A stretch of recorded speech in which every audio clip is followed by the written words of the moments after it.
There is a particular kind of magic that exists not in grand spells or flashing blades, but in the quiet spaces between words on a page. It is the magic of a story waiting to be found, a truth buried so deep that the world has almost forgotten how to look for it. This is the story we begin today, a journey into the heart of myth itself, to trace the vanishing cities of Middle-earth.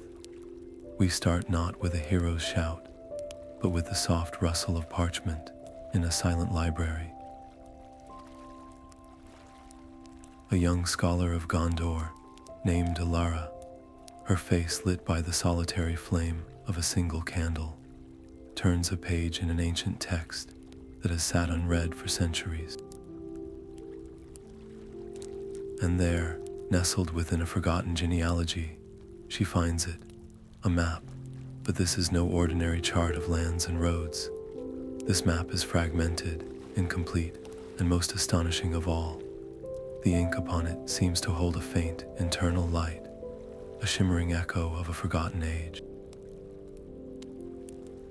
It is a whisper from a world that was, a ghost of glory made manifest on crumbling paper, and her decision to follow that whisper will set in motion a quest that risks everything she knows. Before we take that first step with her into the unknown, we would love to know where you're joining this exploration from today. Are you listening from a bustling city as the sun sets, or from a quiet countryside as the moon rises? Let us know in the comments below what time it is where you are, and what part of the world is witnessing your own journey into this tale. Elara's discovery is more than just an academic curiosity. It is a key. A key to doors long since sealed by time and shadow. To trace the origins of this mysterious map is to embark on a path that leads away from the safe, sanctioned histories of Minas Tirith and into the wild, untold stories of Middle-earth's soul. This is not merely a search for knowledge for its own sake.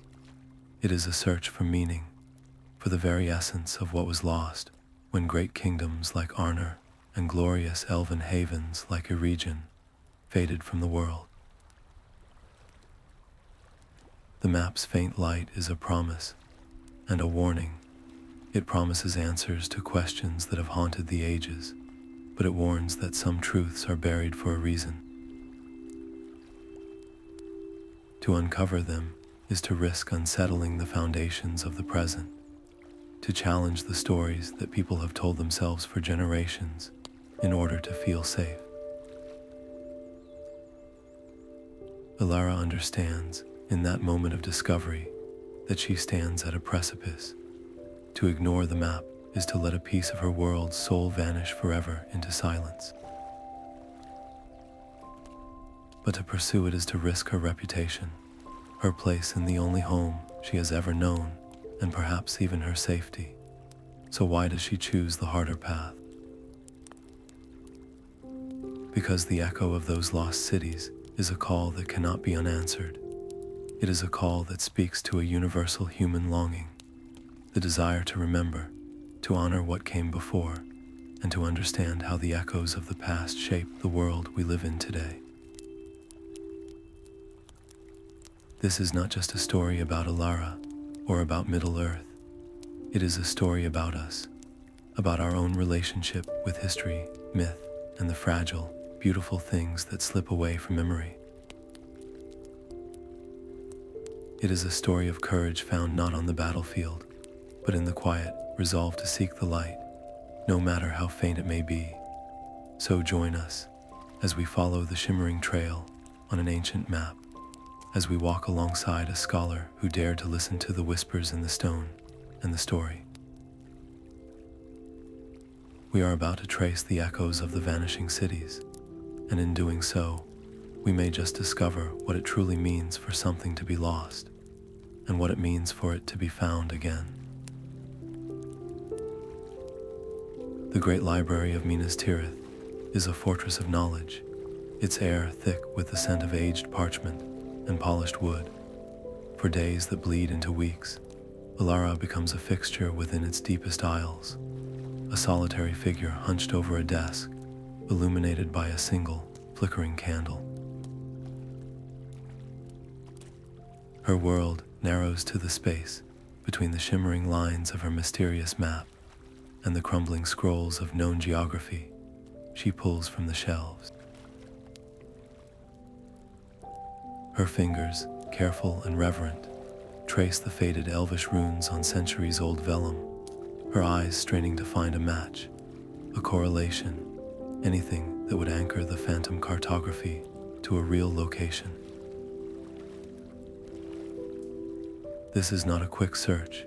It is an act of meticulous, painstaking comparison, a dialogue with the silent past.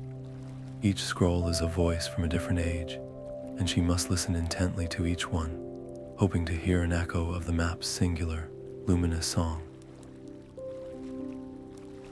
The candlelight throws long, dancing shadows that seem to mimic the elusive paths on the map, a constant visual reminder of the mystery she is trying to solve. It is in this hushed, intense solitude that the first true nature of the map begins to reveal itself. She slowly realizes that the lines do not chart a static landscape of mountains and rivers. Instead, they seem to depict a sequence, a progression of points, connected not by physical roads, but by a flow of energy, as if marking the footsteps of history itself. This dedicated, almost obsessive work does not go unnoticed. The master of the archives, a stern man named Selderon, whose face is as lined as the manuscripts he protects, eventually approaches her. His shadow falls across her desk, a sudden intrusion of the present into her deep study of the past. He does not ask what she is doing. His experienced eyes have already taken in the strange, glowing map and the array of ancient texts. His voice is low, not unkind, but heavy with a warning forged by long years of watching scholars come and go. He tells Elara that he has seen others drawn to such relics, to fragments that speak of things better left forgotten. He speaks of talented historians who became lost in the labyrinth of what-ifs and maybes, their minds unraveled by truths they were not equipped to bear. His warning is clear and immediate. This path leads to obsession, to isolation, and ultimately, to a kind of scholarly madness.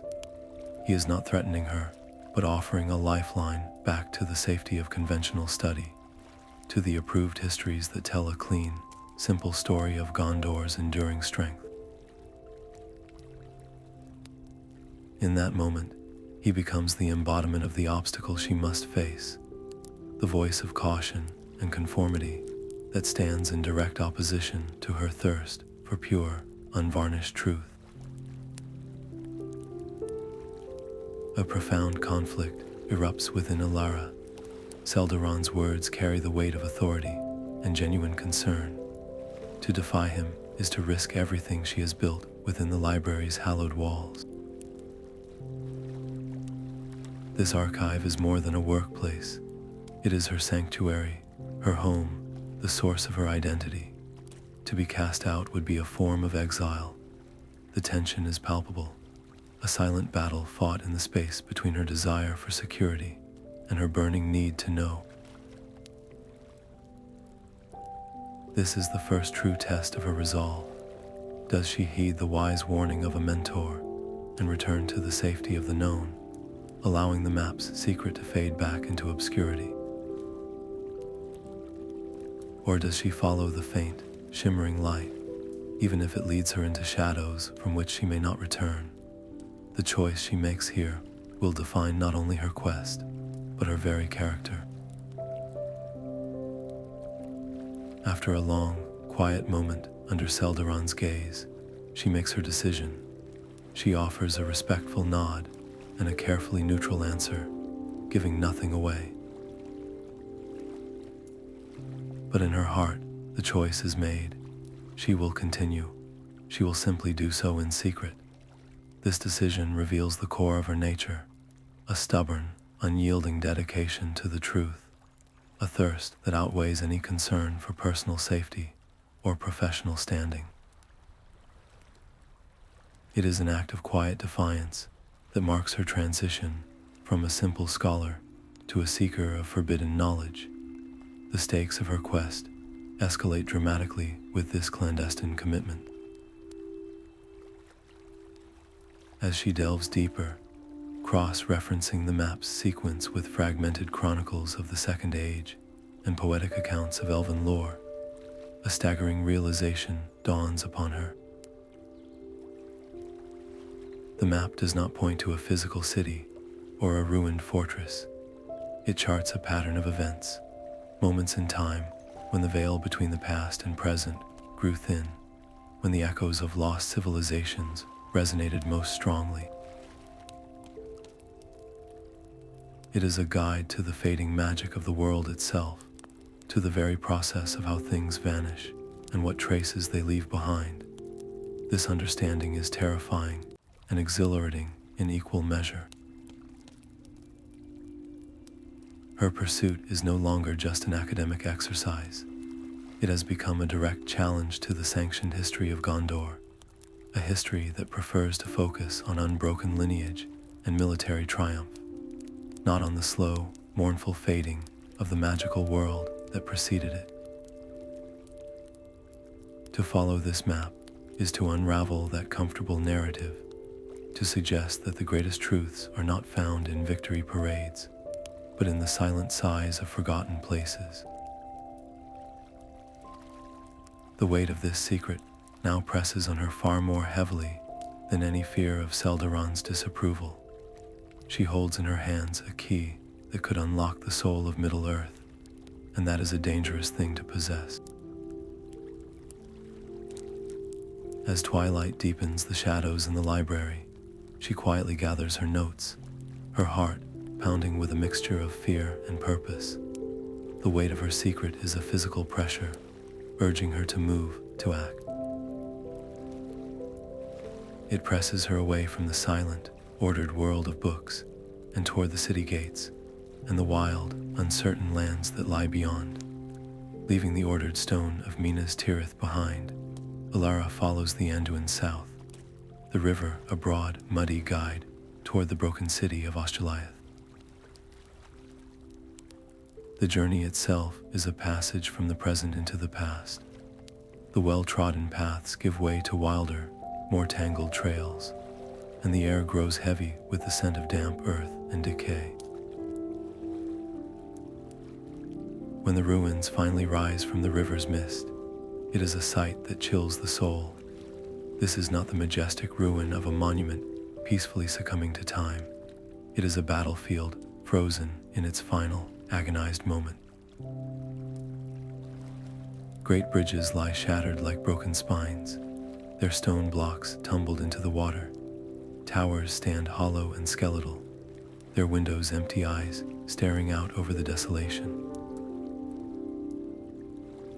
Weeds and thorny bushes claw at the fallen masonry, a green shroud slowly consuming the bones of what was once the proud capital of Gondor. It is a place of profound silence, a silence that feels less like an absence of sound and more like a held breath.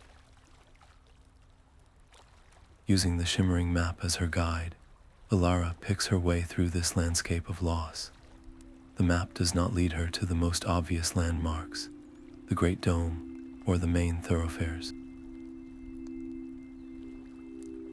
Instead, it pulls her toward a lesser-known sector of the city, a plaza now half submerged by a shift in the riverbank. Murky water laps at the steps of a drowned colonnade, and the reflection of broken arches ripples on the surface. Wading into the cold, knee-deep water, her boots sinking into the soft silt, she feels a strange vibration through the soles of her feet, a faint hum that resonates with the map she carries. pushing aside a curtain of hanging vines from a submerged arch. Her fingers brush against a stone that feels unnaturally smooth and warm. With effort, she clears away the accumulated mud and aquatic growth, revealing a flat, dark stone set into the plaza's floor. Carved into its surface is a perfect, star-shaped sigil, its lines crisp and deep, and it is humming, a low, steady thrum of latent energy that she can feel in her very bones. This is no simple marking. It is a conduit, a focal point of the echo her map had promised. Driven by a scholar's irresistible impulse, she places her palm flat against the sigil. The effect is instantaneous and violent. The stone thrums to life beneath her hand, the energy surging up her arm. The very ground shudders, a localized tremor that sends ripples racing across the flooded plaza and dislodges small stones from nearby walls. Then the air itself shimmers. For a few breathtaking heartbeats, a ghostly echo of Osteliah's past glory flickers into being around her. She sees the plaza not as a ruin, but whole and vibrant, filled with the translucent forms of people in fine robes, their voices a distant, harmonious murmur. The colonnades are restored, gleaming white in a sun that is not there. It is a beautiful, heartbreaking vision of what was lost. But as quickly as it appeared, the echo fractures and vanishes, leaving the crushing weight of the present-day ruin even more profound. The tremor subsides, but the silence that returns is different. It is now a watchful silence. The scraping sound is faint at first, easy to dismiss as the settling of stone or the movement of water. But it comes again, and then again, a dry, gritty noise of something being dragged over broken masonry. It is not random. It is rhythmic, purposeful. Elara freezes, her heart hammering against her ribs. She is suddenly, terrifyingly aware that she is not alone. Peering into the deep shadows cast by the broken colonnades, she catches glimpses of movement. Low, hunched shapes that flit from one patch of darkness to another, always just at the edge of her vision. They move with a skittering, unnatural gait, and they shun the light, melting away whenever a beam of sunlight pierces the canopy of ruin. These are not animals. Their movements are too coordinated, too intelligent. They are stalkers, and she is their prey. The academic thrill of discovery evaporates, replaced by the cold, sharp fear of physical danger. Her quest has just transformed from a theoretical search into a very real fight for survival. In that moment of rising panic, a critical decision presents itself. The safe choice, the prudent choice, is to flee, now, to abandon the stone and run back toward the relative safety of the riverbank. But the scholar in her screams in protest. That sigil is the first solid proof she has found, the first tangible connection to the map's mystery. To leave without a record would be to fail. Her eyes dart from the dark, skulking shapes in the ruins to the humming stone at her feet. Courage and prudence wage a silent war within her. Does she prioritize her life, or the knowledge she has risked everything to find? With a swift, decisive motion, she makes her choice. Pulling a piece of charcoal and a scrap of parchment from her pack, she drops to her knees in the water and presses the parchment against the sigil. Her hands tremble as she rubs the charcoal over it, creating a stark, white-on-black impression of the star shape. Every second feels like an hour, every rustle and scrape a promise of imminent attack. The stakes of her entire endeavor have been irrevocably raised. What began as a secretive scholarly pursuit in the safe confines of a library, is now an ordeal of survival in a lethally dangerous place. The personal stake of uncovering a historical truth is now compounded by the most basic of human instincts, the will to live. This is no longer just about satisfying curiosity or challenging official histories. It is about escaping this ruin with her life and her hard-won clue intact. The unseen watchers are a tangible representation of the opposition she sensed from Selderon, but made flesh and given malicious intent. As she finishes the rubbing and shoves it safely into her tunic, she knows she has run out of time. Clutching the precious parchment close, she doesn't run blindly. Instead, she forces herself to think, to use the environment. She melts into the deep shadow of a nearby broken archway, using the rubble as cover, her mind already racing ahead. The rubbing is safe, but it is meaningless without interpretation. She must now find someone, anyone, who can read the language of this ancient star. The wilds beyond Osteliah are a different kind of library, one where the wind turns the pages of the grass and the stones hold their stories in silence.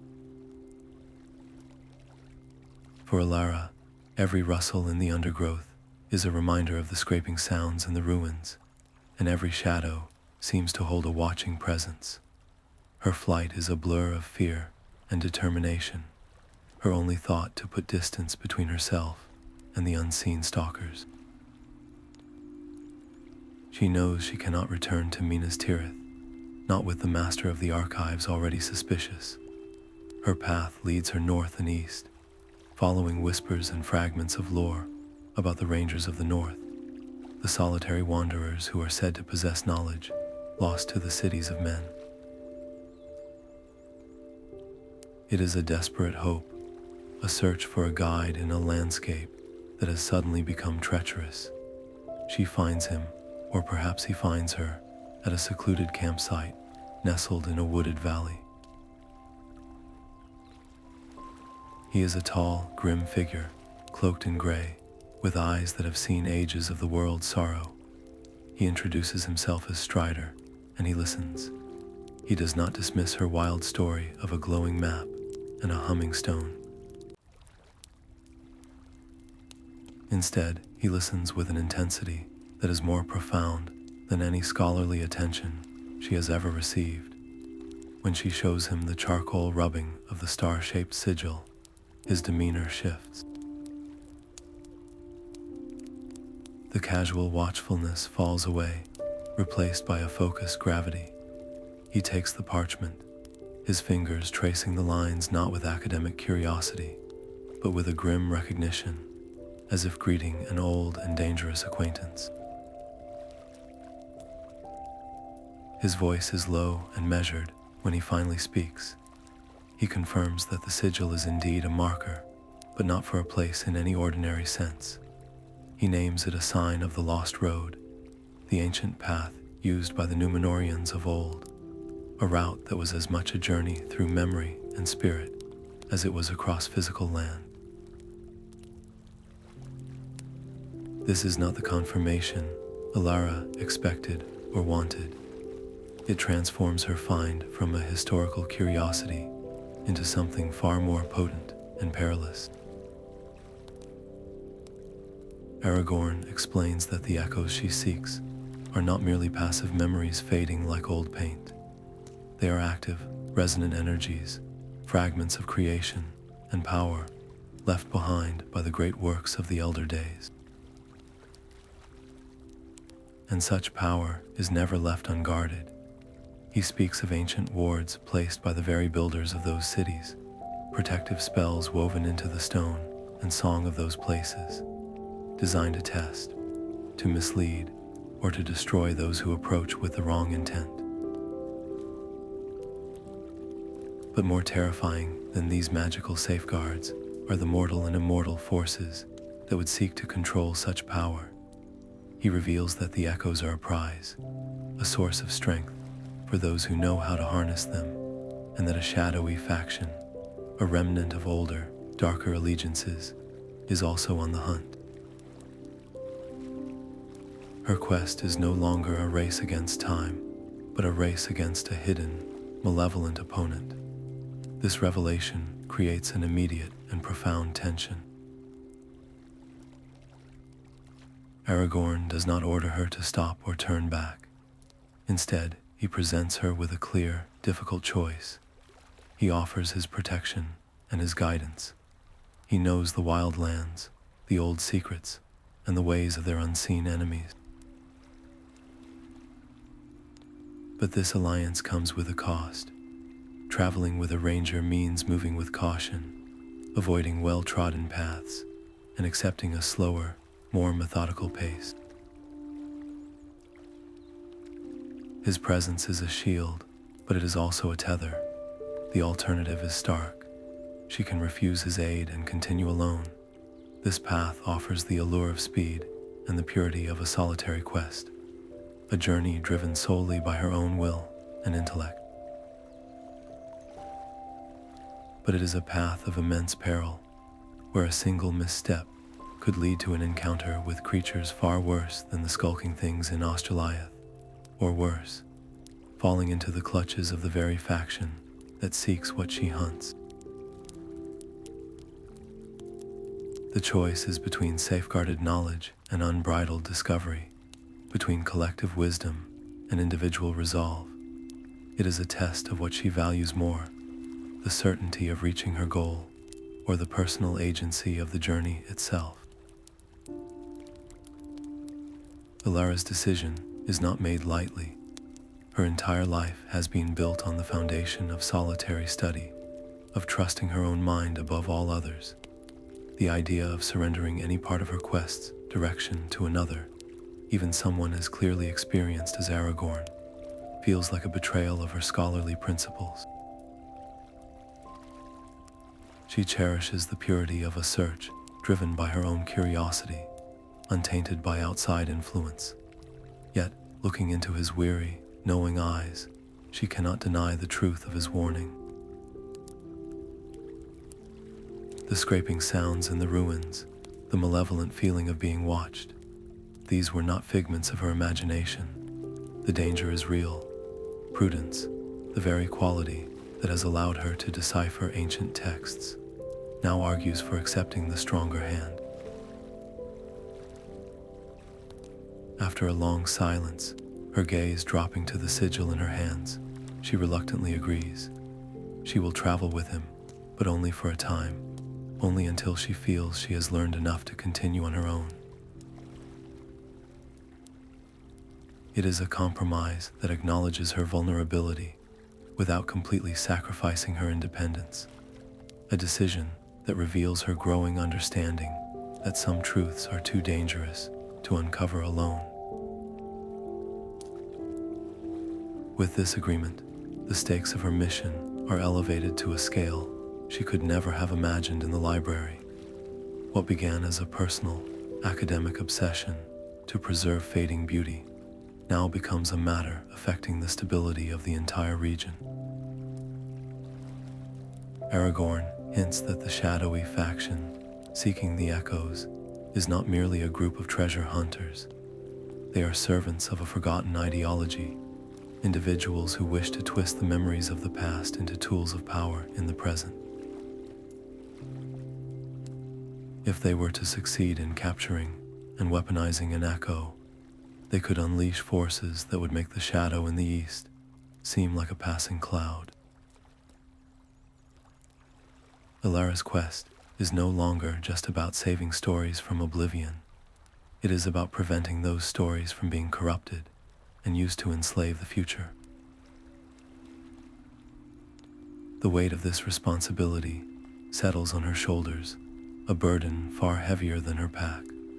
Her map is no longer just a guide to lost cities. It has become a strategic document in a hidden war. As they douse the campfire and prepare to depart, Aragorn gathers his gear and turns to face the rising sun. He points east, toward a distant line of mist-shrouded peaks that seem to pierce the very sky. His voice is quiet but firm. He tells her that the next resonance, the next strong echo on her map, lies in that direction, in the lands that were once the heart of the lost kingdom of Arnor. The journey north is a long and silent one, the landscape gradually shifting from the wooded valleys into the rolling, empty hills that surround Lake Evendim. The air grows colder, carrying a melancholy chill that seems to seep from the very water itself. When they finally crest a ridge and the lake comes into view, it is a breathtaking and sorrowful sight. A vast sheet of gray water stretches to the horizon, its surface stirred by a constant, sighing wind, and there, just off the shore, hovering a hand's breadth above the water, is the echo of Annúminas. It is not a solid city, nor is it a mere shimmer of heat haze. It is a spectral outline, a city woven from memory and mist. Translucent towers pierce the low clouds, their forms flickering in and out of existence. Streets and courtyards are etched in faint, silver light, a ghostly blueprint of the capital of Arnor. There is no sound, only this profound, visual whisper of a kingdom's grandeur, a memory so powerful it has scarred the very air. Following the pull of her map and the instinct that has grown within her, Elara leads Aragorn to a specific point on the shoreline, a place where a spur of ancient masonry extends into the water like a skeletal finger. The map glows more brightly here, its light pulsing in time with the faint thrum of energy she can now feel vibrating up from the lake bed. Without hesitation, she unlaces her boots. The water is bitingly cold, a shock that steals her breath as she wades in, her skirts clinging heavily to her legs. Aragorn watches from the bank, his hand resting on the hilt of his sword, his eyes scanning not the glorious vision, but the desolate hills around them. Elara's focus, however, is entirely on the task ahead. She pushes through the resistance of the water until she reaches the end of the stone spur. There, just beneath the surface, she sees it, a smooth, dark plinth, its top carved with the now familiar star-shaped sigil. Taking a deep breath, she plunges her hand into the icy water and lays her palm flat upon the stone. The world dissolves. The gray sky, the cold lake, the wind, all of it vanishes, replaced by a vision of overwhelming clarity and power. She is no longer standing in the water. She is standing in a great council chamber of Annúminas, but it is a chamber in its final, desperate hours. The figures around the table are not the proud, confident lords of legend. They are men and women with faces etched by fear and exhaustion. The debate raging around her is not about trade or treaties, but about survival. One faction, their voices sharp with panic, argues for a radical, terrifying solution: to hide their most precious knowledge, to bury their scrolls and artifacts so deep that no enemy, not even time itself, could ever find them. They speak of creating a great forgetting, a purposeful act of amnesia to protect their legacy from defilement. The other faction, their tones heavy with grief, argues for preservation at any cost. They believe that to hide their history is to betray it, that knowledge must remain accessible, even if it falls into the wrong hands, for to lose it is a death far worse than any physical destruction. This is the city's last great argument, a moral crisis that mirrors the very dilemma now tearing at Elara's soul. Is her quest an act of preservation, or is it a dangerous unveiling? Is she a guardian of history, or is she, like the fearful counselors, risking the exposure of something that should have remained hidden. The vision ends as abruptly as it began, the spectral council chamber collapsing back into the cold reality of the lake. The return is a physical blow. Elara stumbles backward, gasping, the strength gone from her legs. Aragorn is there in an instant, his strong arm catching her before the water can claim her, pulling her back onto the shore. She is shaking uncontrollably, not just from the cold, but from the profound emotional and spiritual drain of the experience. The vision has not merely been seen, it has been felt, a weight of ancient despair now settled deep within her.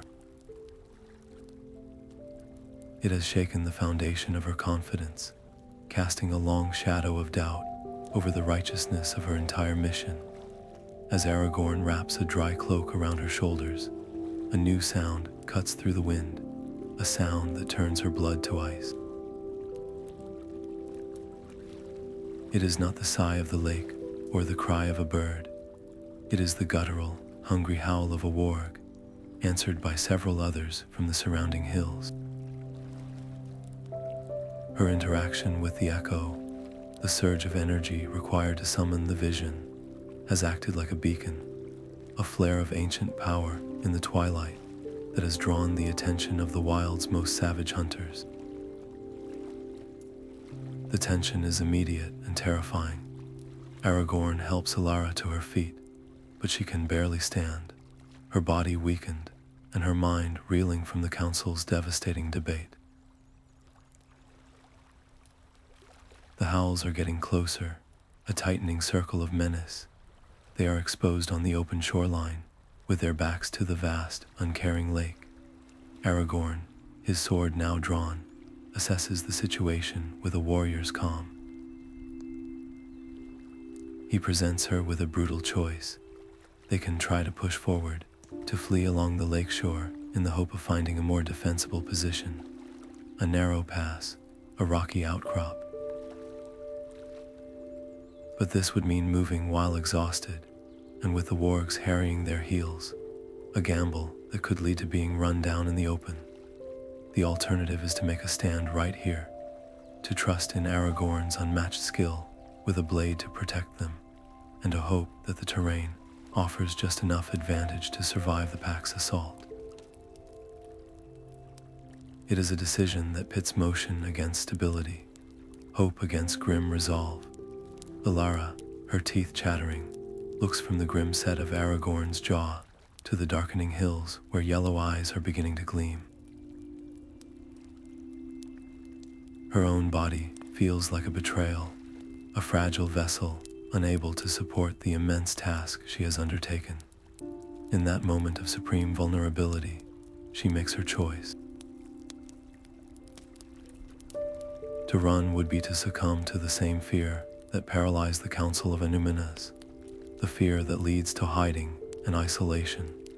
To stand and fight, to place her trust in her companion, is an act of faith in the present, a rejection of the despair she has just witnessed. She meets Aragorn's eyes and gives a single, sharp nod. They will stand. This decision, made in the face of exhaustion and terror, is a pivotal moment in her journey. It is no longer the choice of a solitary scholar, but the choice of a member of a fellowship, an acknowledgement that some burdens are too heavy to bear alone. The stakes of their quest are now terrifyingly immediate. The encounter with the wargs proves that the echoes are not passive recordings to be collected like butterflies. They are active, resonant forces, and interacting with them creates a ripple in the world that can be sensed by those attuned to such energies, whether they be beast or sorcerer. Every discovery from this point forward will not only advance their goal, but will also shine a light on their position for every enemy within miles. Driving off the wargs is a fierce, chaotic struggle in the growing darkness, a blur of snarls and flashing steel. When the last of the creatures limps away into the night, the silence that returns is heavy with the scent of blood and exertion. Without a word, Aragorn supports a trembling Elara, and they retreat into the welcome darkness of a nearby cave. As he kindles a small, cautious fire, the flickering flames cast dancing shadows on the wall, and to Elara's weary eyes, they seem to move in time with the fading, sorrowful cadence of the council's debate, a rhythm of loss that follows her even into sleep. The path into the Erd Luin was a world away from the melancholy shores of Lake Evendim. The air grew thin and sharp, the gentle slopes giving way to sheer granite cliffs that clawed at the sky. Here, the wind did not sigh. It roared through narrow passes, a voice as old and unyielding as the stone itself. Aragorn moved with a ranger's effortless grace, but for Alara, every step was a conscious effort, a fight against the mountain's sheer, imposing presence. The map in her hand pulsed with a warmer, more insistent light, pulling them ever upward toward a destination that seemed to be woven into the very bedrock. They were not just climbing a mountain, they were ascending into a fortress of solitude, seeking a guardian who had turned his back on the world below.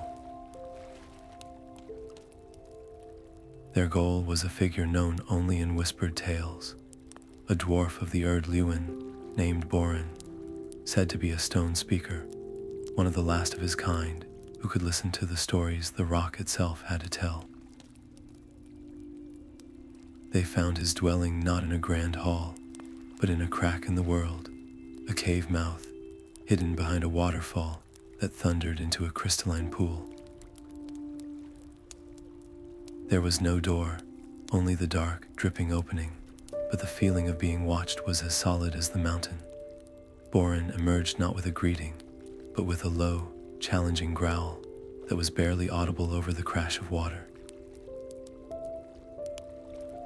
He was broad and powerful, his beard a complex tapestry of braids intertwined with chips of raw ore, and his eyes held the deep, patient light of gems seen from within the earth. He regarded them not as visitors, but as intruders, his distrust a palpable force. He wanted no tales of the wide world, no problems from races whose lives were as fleeting as a season. His first words were not a question, but a dismissal, a command to leave his mountain in peace. He spoke of the deep sleep of stone, a sacred silence that should not be disturbed by the noisy affairs of men and elves. To him, their very presence was a desecration, a risk of awakening memories that were best left to dream in the dark. The tension in the small clearing was thicker than the mountain mist. Aragorn stood silent, allowing Elara to lead, understanding that this was a battle of wits and will, not of blades. Elara faced Boren's hostility, not with argument, but with a quiet display. She did not speak of her quest or her fears. Instead, she slowly, carefully, drew the piece of parchment from her tunic, the charcoal rubbing of the star-shaped sigil from the sunken Plaza of Osteliah. She unrolled it and held it up, letting the wind tug at its corners. The effect on the dwarf was instant and profound. His bluster ceased. His deep-set eyes narrowed, then widened with a mixture of shock and something akin to reverence. He stepped closer, his rough, calloused hand reaching out but not quite touching the paper, as if the image itself held power. This was not the language of men. This was a glyph from the deep past, a symbol he understood in his very bones. Her evidence was undeniable, a silent testament that her journey was rooted in truths far older than any petty mortal concern. Seeing his guard lowered, if only by a fraction, Alara made her gamble. She chose to share everything, She spoke of her discovery in the library, her flight from Osteliah, the vision at Annúminas, and her growing theory that these echoes were not random hauntings, but part of a deliberate, fragile system of preservation. She laid her entire life's work and her deepest fears bare before this hostile, reclusive stranger. It was an immense risk. This knowledge was her only currency, her only weapon. Boren could easily absorb it, dismiss her, and retreat into his mountain, leaving her quest in ruins. Or worse, he could have motives of his own and use her hard-won insights for purposes she could not foresee. But in that moment, looking at the ancient recognition in his eyes, she bet everything on his inherent nature as a preserver of history. She appealed not to his compassion, but to his duty, arguing that the silence he cherished was being broken not by them, but by a deeper, more threatening decay. Boren listened, his stony face unreadable, but the light in his eyes shifted from hostility to a grave, deepening concern. When Elara fell silent, the only sound was the eternal rush of the waterfall. He finally spoke, his voice a low rumble like stones, grinding deep underground. He confirmed her deepest suspicions and expanded them into a terrifying new scale. The sigils, he explained, were not merely markers. They were notes in a grand composition, a symphony written into the foundations of the world by its ancient builders. He called it the Song of Stone, a harmonic resonance designed to bind the memories of great places to their physical locations, to allow the past to breathe gently alongside the present. But now, he said, the song was faltering. The melody was breaking down. The great singers, the elven lords and dwarf kings who had helped compose it, were gone from the world, and their absence had created a silent void. Worse, something was actively striking discordant notes, fraying the threads of the song. This was why the echoes were fading unpredictably, flickering like a guttering candle. It was not a natural forgetting. It was a fundamental decay in the magical fabric of Middle-earth, an unraveling of the very tapestry of reality. This revelation transformed the quest entirely. The conceptual stakes were raised to an almost unbearable height. It was no longer simply about finding and preserving individual memories before they vanished. It was about diagnosing a sickness in the world's soul. The fading of the cities was merely a symptom of a far greater malady. If the Song of Stone broke completely, it would not just mean the loss of a few beautiful ghosts. It would mean the severing of a vital connection between the past and the present, a loss of the foundational magic that gave the world its depth and meaning. Boren's fear was no longer just for his own solitude. It was a fear for the structural integrity of history itself. Elara's academic pursuit was now a desperate race to understand the nature of this decay, before the final notes of the song faded into an eternal silence. The weight of this understanding settled over the three figures, a burden as heavy as the mountain above them. After a long, heavy silence, Boren let out a deep breath, a sound like a rock slide settling. He looked from the determined scholar to the weary ranger and gave a single, sharp nod. He would accompany them. Turning back toward his cave to gather his gear, he began to chant, a low, guttural melody in the ancient dwarvish tongue. The tune was simple, but as he sang, the loose stones on the path before them seemed to shift almost imperceptibly, their edges becoming clearer, as if the mountain itself was listening and making their way forward just a little bit easier. The journey westward brought them to the very edge of the known world, to the shores where the sea longing begins. The air itself seemed to change, growing softer, carrying the scent of salt and a melancholy that was both beautiful and heartbreaking. The Grey Havens, when they finally came into view, were not a ruin in the way Osteliah was a ruin. There was no broken stone, no evidence of violence or decay. Instead, the white buildings of the harbor stood pristine and perfect, as if their builders had only just stepped away for a moment.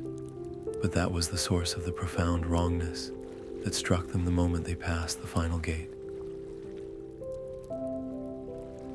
It was the silence. This was not the peaceful quiet of a library or the natural hush of a deep forest. This was an absolute, aggressive silence. It was a void, a vacuum where sound itself had been surgically removed.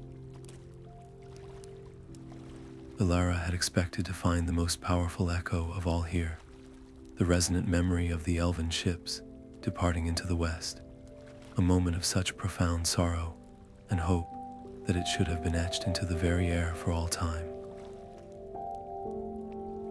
But there was nothing. The silence was so complete it pressed against their eardrums, a physical weight of absence that was more deafening than any thunder. For Alara, this void was a crisis.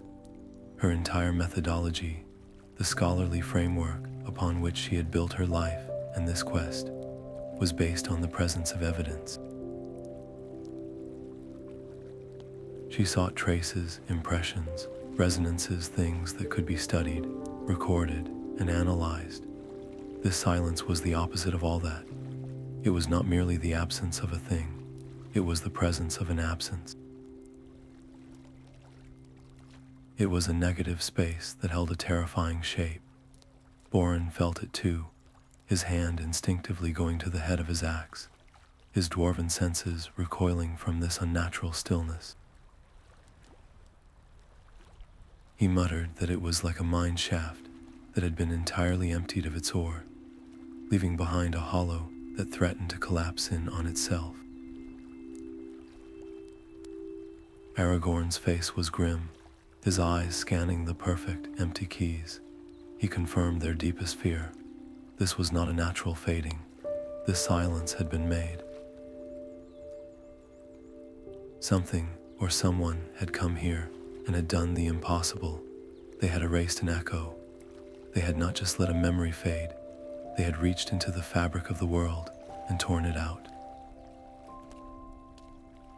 This realization created a fierce internal conflict within Elara.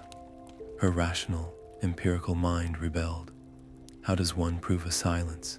How does one document a void? The part of her that needed scrolls and rubbings and verifiable data was floundering, faced with a phenomenon that defied all her tools. It was a clash between the world of measurable facts and the world of palpable magic, and her identity as a scholar was caught in the middle. To accept this silence as a clue felt like abandoning reason, like surrendering to superstition. Yet the evidence of her own senses, the undeniable, oppressive weight of the nothingness, was more powerful than any ancient text. She stood at a precipice, forced to choose between the methodology that had always defined her and the terrifying, intuitive leap that the situation demanded.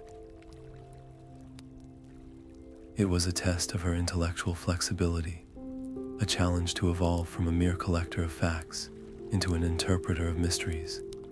In that suffocating quiet, surrounded by the ghostly perfection of the abandoned harbor, Alara made a decision that marked a fundamental shift in her character.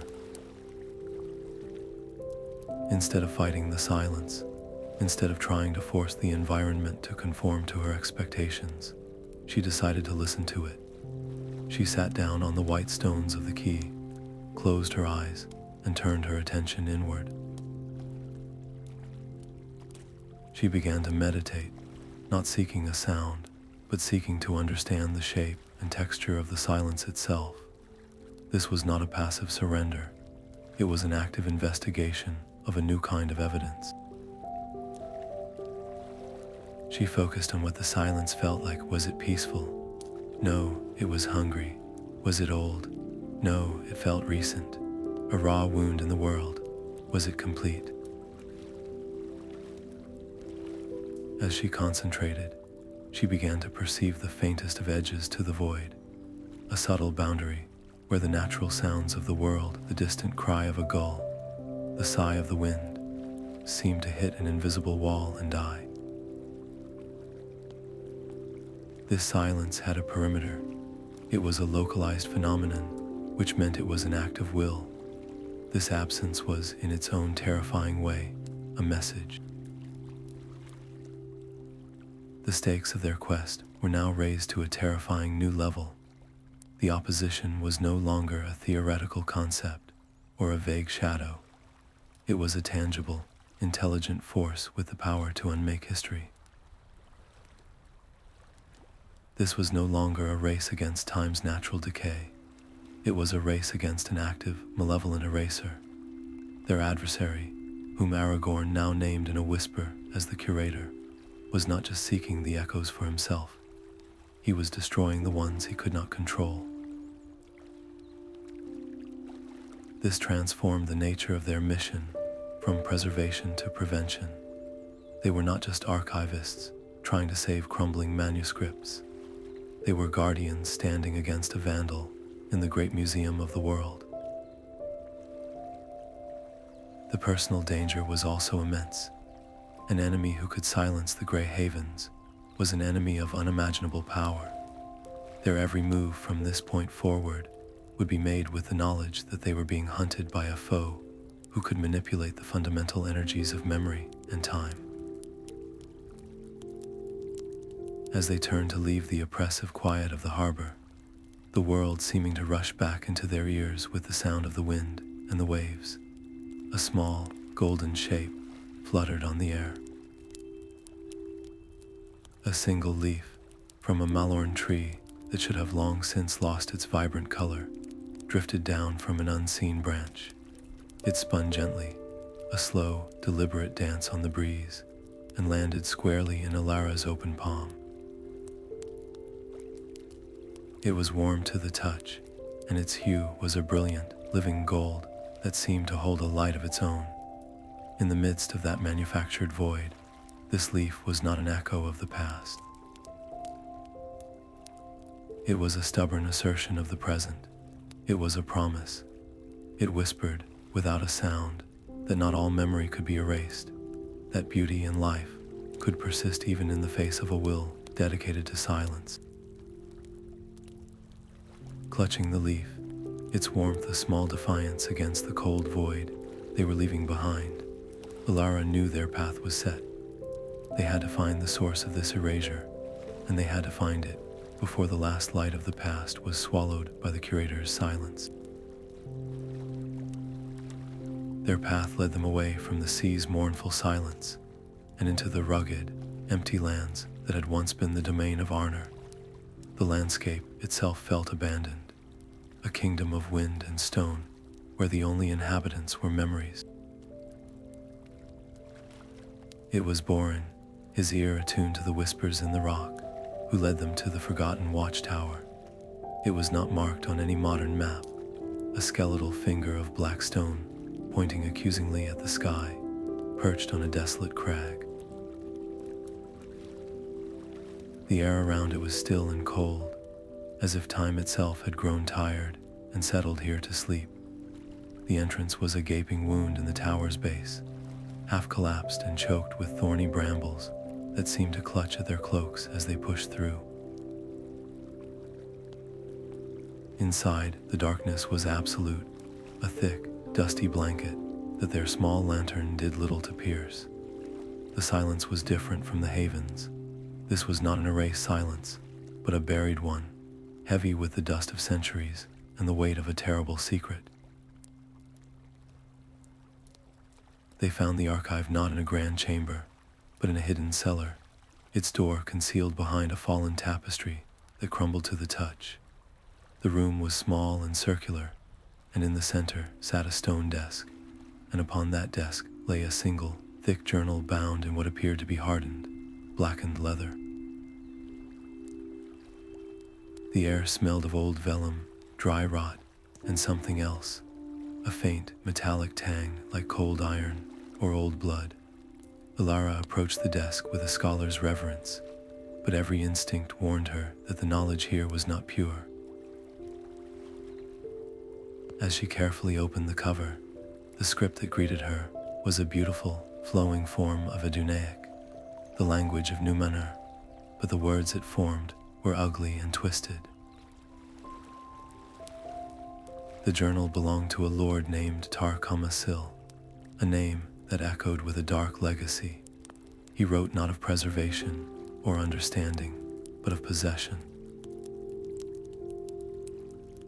His entries detailed a lifelong obsession, not with honoring the past, but with stealing its power. He described the echoes not as memories to be cherished, but as reservoirs of energy left behind by the great works of the elder days, energy that a skilled and ruthless will could harvest. With Aragorn and Boren standing watchful guard, Elara deciphered the journal's core horror. Tarkuma-sil had devoted his exile to developing a ritual, a dark perversion of the Song of Stone.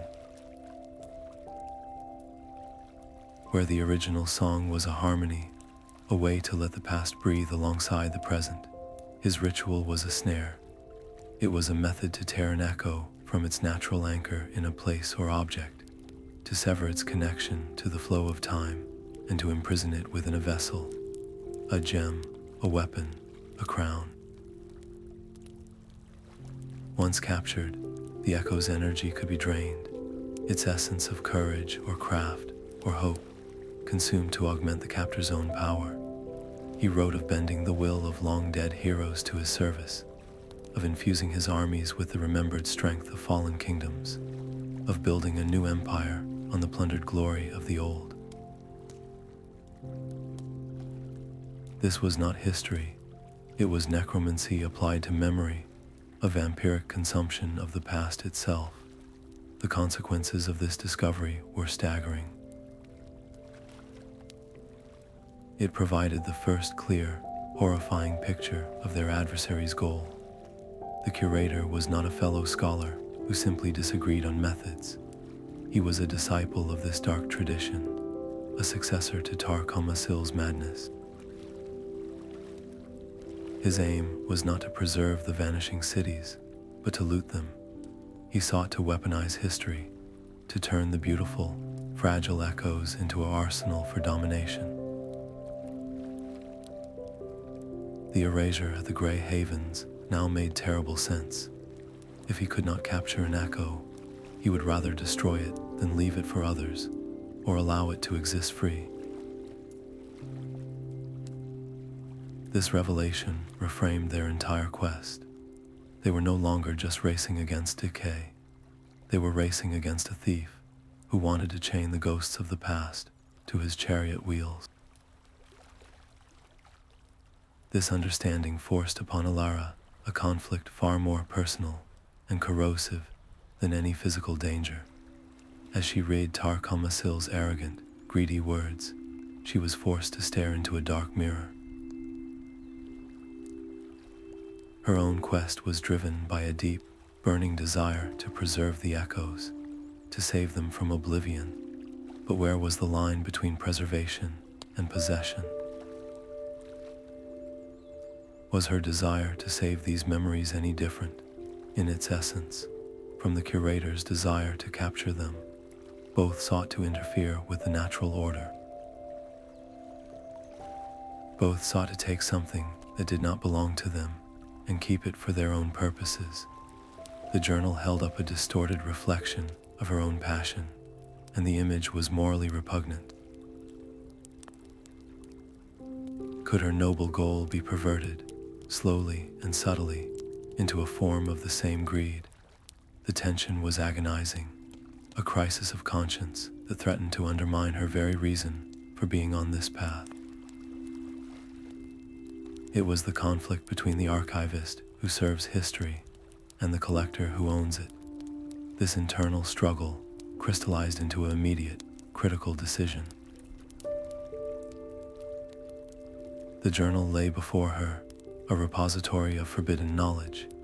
It contained the exact mechanics of the ritual the curator was likely attempting. To preserve it, to take it with them, would be to possess a vital key to understanding their enemy's methods.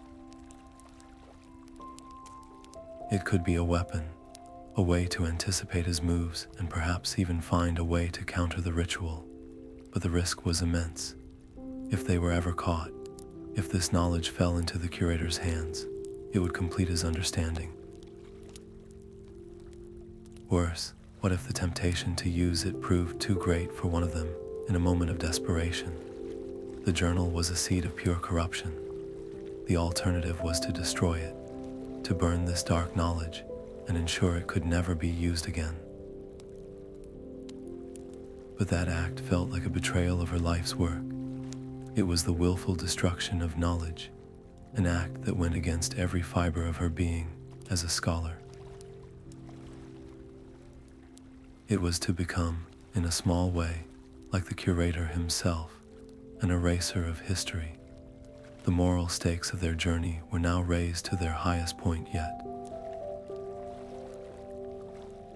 It was no longer just a battle between preservation and destruction, but a finer, more difficult conflict between two kinds of preservation, one that served the memory and kept it free, and one that sought to control and exploit it.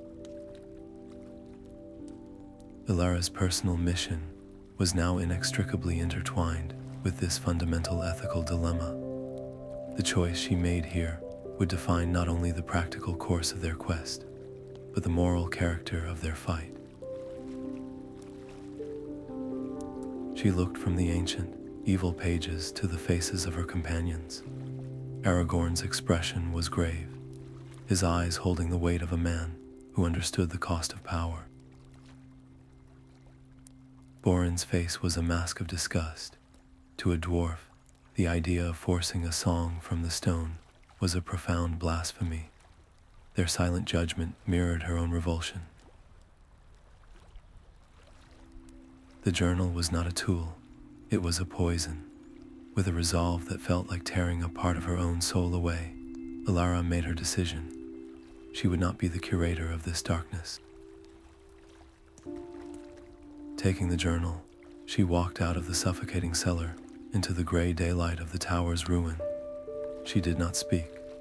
She simply built a small, careful fire from dry kindling they had carried. Then, one by one, she fed the pages to the flames. The dark ink of Tarkuma-sil's ambition curled and blackened before turning to fragile ash. The words that described how to enslave a memory were consumed by the very element that symbolizes both destruction and purity. There was no grand explosion, only the quiet crackle of parchment yielding to heat. As she watched the last page burn, a strange calm settled over her. The act of destruction had, paradoxically, strengthened her purpose. She had refused the temptation of the easy path, the dangerous power that came with forbidden knowledge. Her resolve was now absolute. They would find the echoes, but they would do so to protect them, to ensure they remained what they were meant to be, free echoes, not captured slaves. The ashes drifted skyward on the thermal winds, and she turned her back on the tower, her path forward clearer and more determined than ever. The transition from the desolate hills into the old forest was like stepping through a curtain into another world. The air, which had been sharp and clear, grew heavy and thick with the scent of damp earth and decaying leaves. Sunlight, so bright on the open moors, became a filtered, green-tinted gloom, struggling to penetrate the dense canopy of ancient, gnarled trees. The very first thing they noticed was the sound. It was not the natural rustle of leaves in the wind, but a low, constant murmur, as if 1,000 voices were speaking just on the edge of hearing. These were the whispers of the old forest, and they began almost the moment the trio crossed its thorny boundary. At first, the whispers were indistinct, a meaningless susurration that set their nerves on edge. But soon, the forest's magic began to focus, pulling fragments of memory from their own minds and from the countless souls who had passed this way before. Aragorn would hear the desperate cry of a long-dead ranger, calling a warning that faded into nothing. Boren, his hand tightening on his axe, would catch the faint echo of Dwarven Stone's song, twisted into a dissonant, mournful dirge. For Elara, it was the most potent and disorienting assault. She heard the clear, ringing of elven bells from Lothlorien, the solemn debates of Annúminas' council, and the clash of steel on the Pelennor fields, all jumbled together in a chaotic symphony of the past. This was the forest's defense, a psychic maze far more dangerous than any physical barrier. The trees themselves seemed to be the source, their knotted bark and grasping roots acting as conduits for a vast, tangled reservoir of memories. The challenge was not to block out the noise, but to navigate it.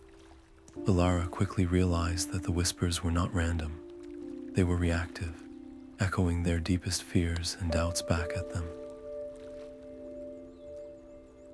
The forest was holding up a distorted mirror to their souls, and the reflections it showed were designed to breed paranoia. Boren, already skeptical of this entire venture into what he saw as a realm of unruly, malicious nature, became increasingly agitated.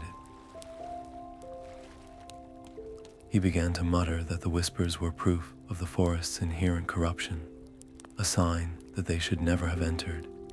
He cast suspicious glances at Aragorn, whose silent, watchful demeanor could be misinterpreted as secrecy, and even at Alara, whose intense focus might look like a trance induced by the forest's evil. The trust they had painstakingly built on the open road began to fray at the edges, threatened by an enemy that attacked not their bodies, but their bonds of fellowship.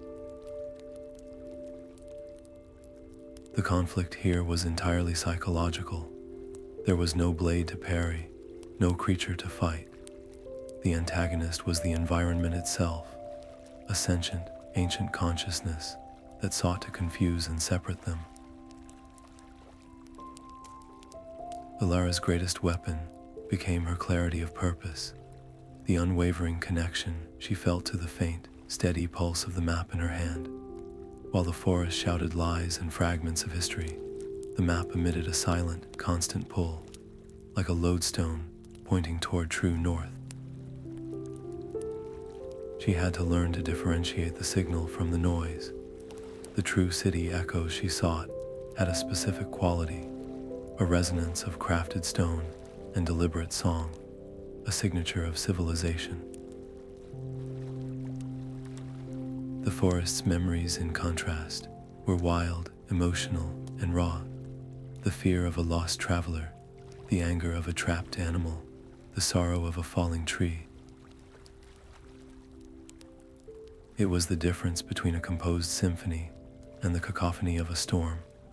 Closing her eyes against the deceptive, shifting paths that seemed to open and close before them, she focused on that internal compass, letting the map's gentle tug guide her intuition. Seeing the growing distrust in Boren's eyes, and understanding that Aragorn's wilderness skills were of limited use in a place that defied geography, Alara made a critical decision. She moved to the front of their small group. It was a quiet but definitive assertion of leadership. She would lead the way, not by sight, but by feel. She told her companions to ignore what they saw and heard, to focus only on her back, and to follow her steps without question. This was an immense act of trust on their part, and a heavy responsibility for her. It meant that if she led them in circles or into a trap, The blame would be hers alone, but it was the only way to combat the forest's primary strategy, division. By making herself the sole point of navigation, she forced the group back into a single unit, a chain whose strength depended on their collective faith in her. Boren grumbled, but he complied, a testament to the respect he had reluctantly developed for her determination. The stakes of their journey were now terrifyingly cerebral. A wrong turn in the mountains meant a longer path. A wrong turn in the old forest could mean being lost forever in a labyrinth of their own minds. The very paths shifted behind them, roots slithering across the ground to block their retreat, while new, inviting trails opened only to lead to sheer drops or impassable thickets. The danger was no longer a quick death in battle, but a slow, maddening dissolution of the self, as the forest's whispers eroded their sense of identity and purpose. The trust between them became as vital as food or water. Each step forward was an act of faith, a rejection of the sensory deception that screamed at them to turn back, to separate, to despair. Pushing through a final, seemingly solid wall of thorny brambles that tore at their clothes, they stumbled forward, not into another tangled corridor, but into a sudden, shocking space. The whispering ceased absolutely. They stood in a perfectly circular clearing, where the air was still and the light was a soft, even gray. At the center stood a single, towering menhir, a pillar of smooth, dark stone that hummed with a low, pure, and unmistakably clear tone, a sound of such serene power it felt like a balm on their battered spirits. In the unnerving quiet of the clearing, the humming menhir stood as a pillar of sanity in the chaotic heart of the old forest. Its tone was a pure, steady note that seemed to cleanse the air of the whispering lies they had endured. Elara approached it slowly, her hand outstretched not in caution, but in reverence. The stone was warm to the touch, not with the sun's heat, but with a deep, internal warmth that felt like a living pulse. As her fingers made contact, the world did not dissolve into a chaotic vision as it had at the lake. Instead, the clearing itself seemed to expand, the light shifting from gloomy gray to the brilliant gold of a long-lost afternoon.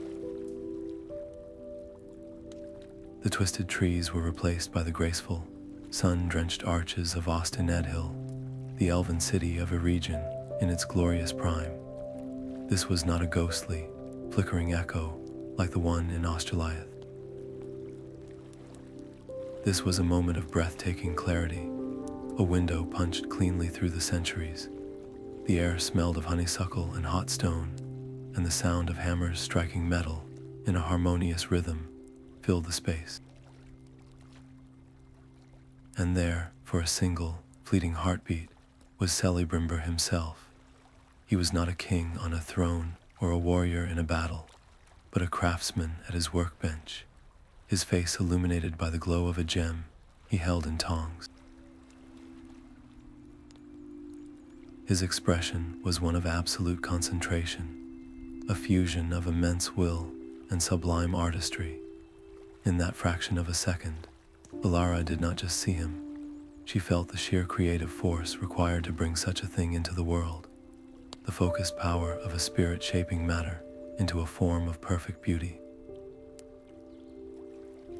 It was a vision of creation itself, a testament to what happens when skill and soul are united in a single purpose.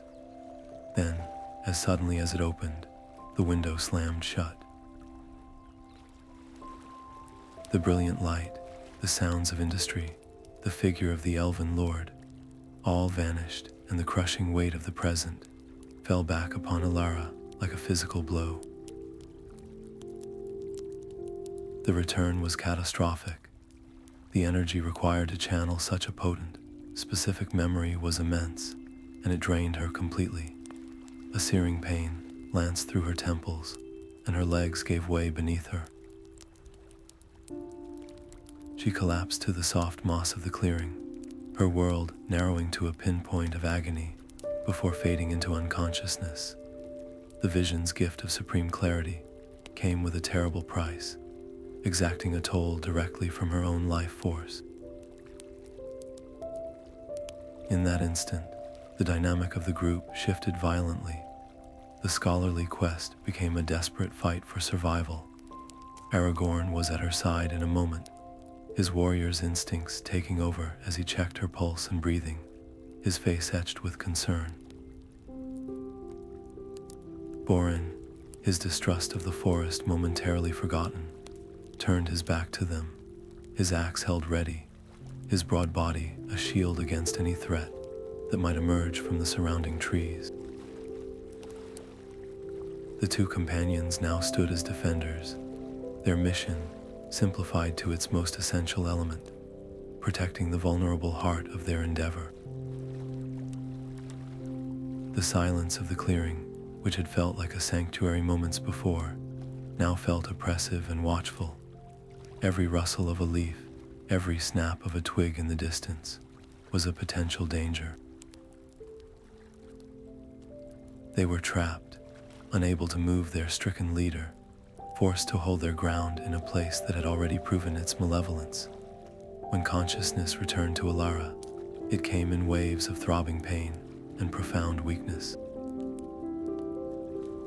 She felt as if she had run for days without rest, her muscles aching and her mind foggy. Aragorn helped her sip water from his flask, his steadying hand a stark contrast to the turmoil inside her.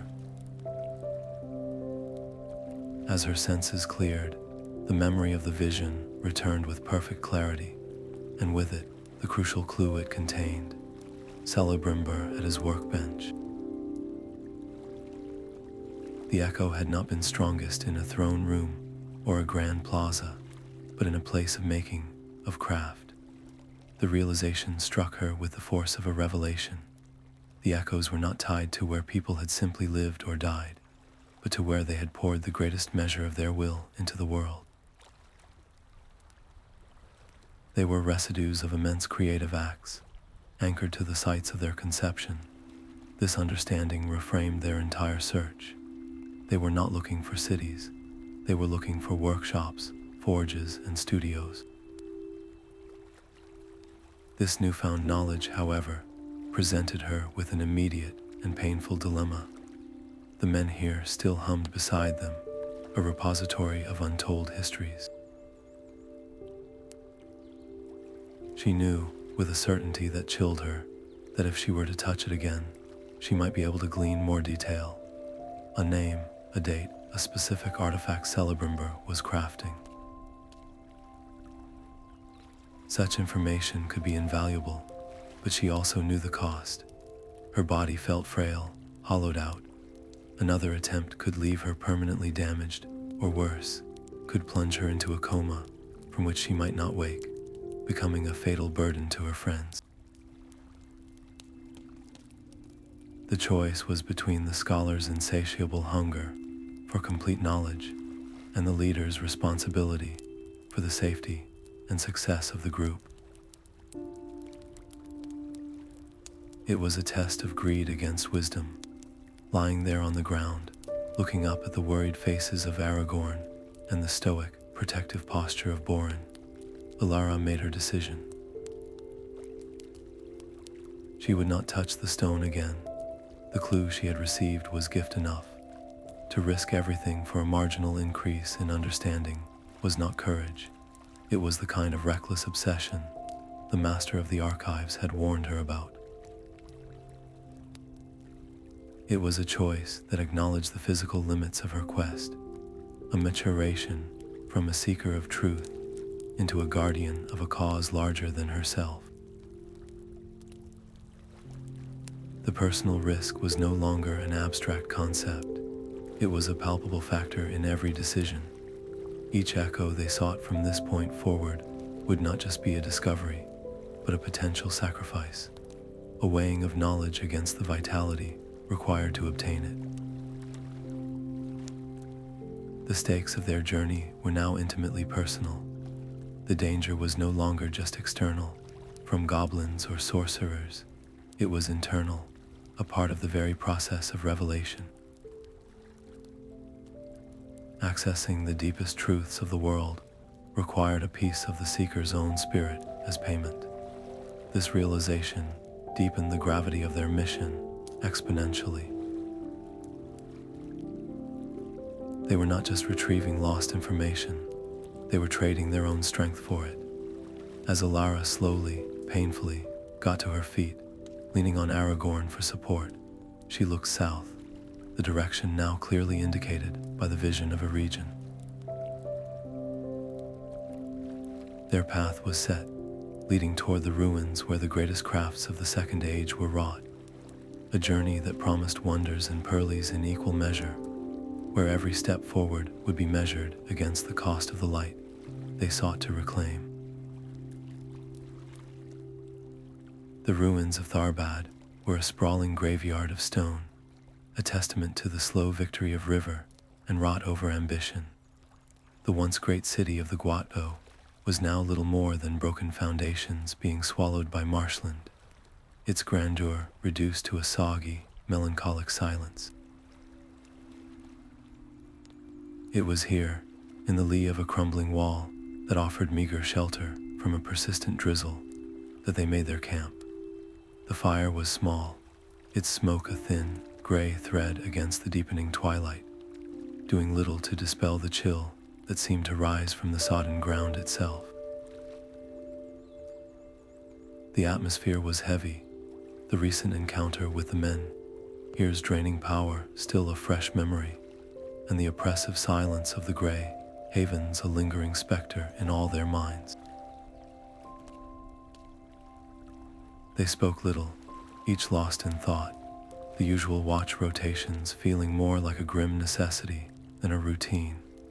The sense of being observed, which had been a vague unease since Osteliah, now felt like a physical pressure in the damp air. The attack came not with a roar, but with a whisper. There was no war cry, no clumsy charge through the undergrowth. One moment, there was only the drip of water from mossy stones and the crackle of their small fire. The next, dark shapes detached themselves from the deeper shadows of the ruins, moving with a fluid, unnerving silence that was more terrifying than any noise. They were robed figures, their faces hidden deep within their hoods, and they moved with a synchronization that spoke of a single, malevolent will. They did not surround the camp, they simply appeared within it, their goal immediately and terrifyingly clear. Two went for Aragorn, their movements a blur, seeking to overwhelm the greatest physical threat with swift, coordinated strikes. Another engaged Boren, its form seeming to shift and flow to avoid his powerful, sweeping axe blows. But the primary target, the focus of the entire assault, was Elara. A fourth figure lunged directly for her, a pale, long-fingered hand, stretching out not with a weapon, but to snatch the satchel at her hip, where she kept the precious, glowing map. The skirmish was a frantic, brutal explosion of motion in the near darkness. Aragorn's sword met a robed assailant with a clash that rang like cold iron, sparks briefly illuminating the hollow emptiness within the creature's hood. Boren bellowed a dwarven curse, his axe hewing through a robe, but the figure within seemed to dissipate like smoke before reforming, its attack unceasing. For Alara, time seemed to slow. The scholarly part of her mind, the part that lived in libraries and observed from a safe distance, screamed at her to retreat, to hide. But there was no safe distance anymore. As the robed figure closed in, its intent to steal the very heart of her quest clear, a different kind of knowledge surged to the forefront. Years spent studying ancient military treatises, diagrams of Númenórean blade work, and accounts of elven dueling stances knowledge she had always considered theoretical, an intellectual exercise, now ignited into practical, desperate action. When the assailant reached for her, she didn't just flinch away. She dropped her weight, pivoted on her heel, and using the momentum, drove the hardened leather sheath of her own small, eating knife hard into the creature's wrist. It was a simple disarming technique, described in a scroll she had read 100 times, but executing it felt alien and terrifying. It was a conscious, jarring choice to cross the line from observer to participant, to engage the world not with her mind alone, but with her body. The element of surprise, born from her unexpected resistance, gave Aragorn the opening he needed. He dispatched one of his opponents, and in a single, fluid motion, turned and grappled with Elara's attacker. Boren, with a final, thunderous blow, pinned the arm of his own foe against a stone block. For a moment, it seemed they had gained the upper hand. They had captured one of these silent hunters. Aragorn wrestled the struggling figure to its knees, pulling back its hood. There was no face to see, only a shifting, smoky darkness where features should have been, from which 2 pinpricks of cold light glared with pure hatred. As Aragorn demanded answers, the creature ceased its struggle. It tilted its head, and a voice that was not a voice, more a thought forced directly into their minds, hissed a single, chilling word.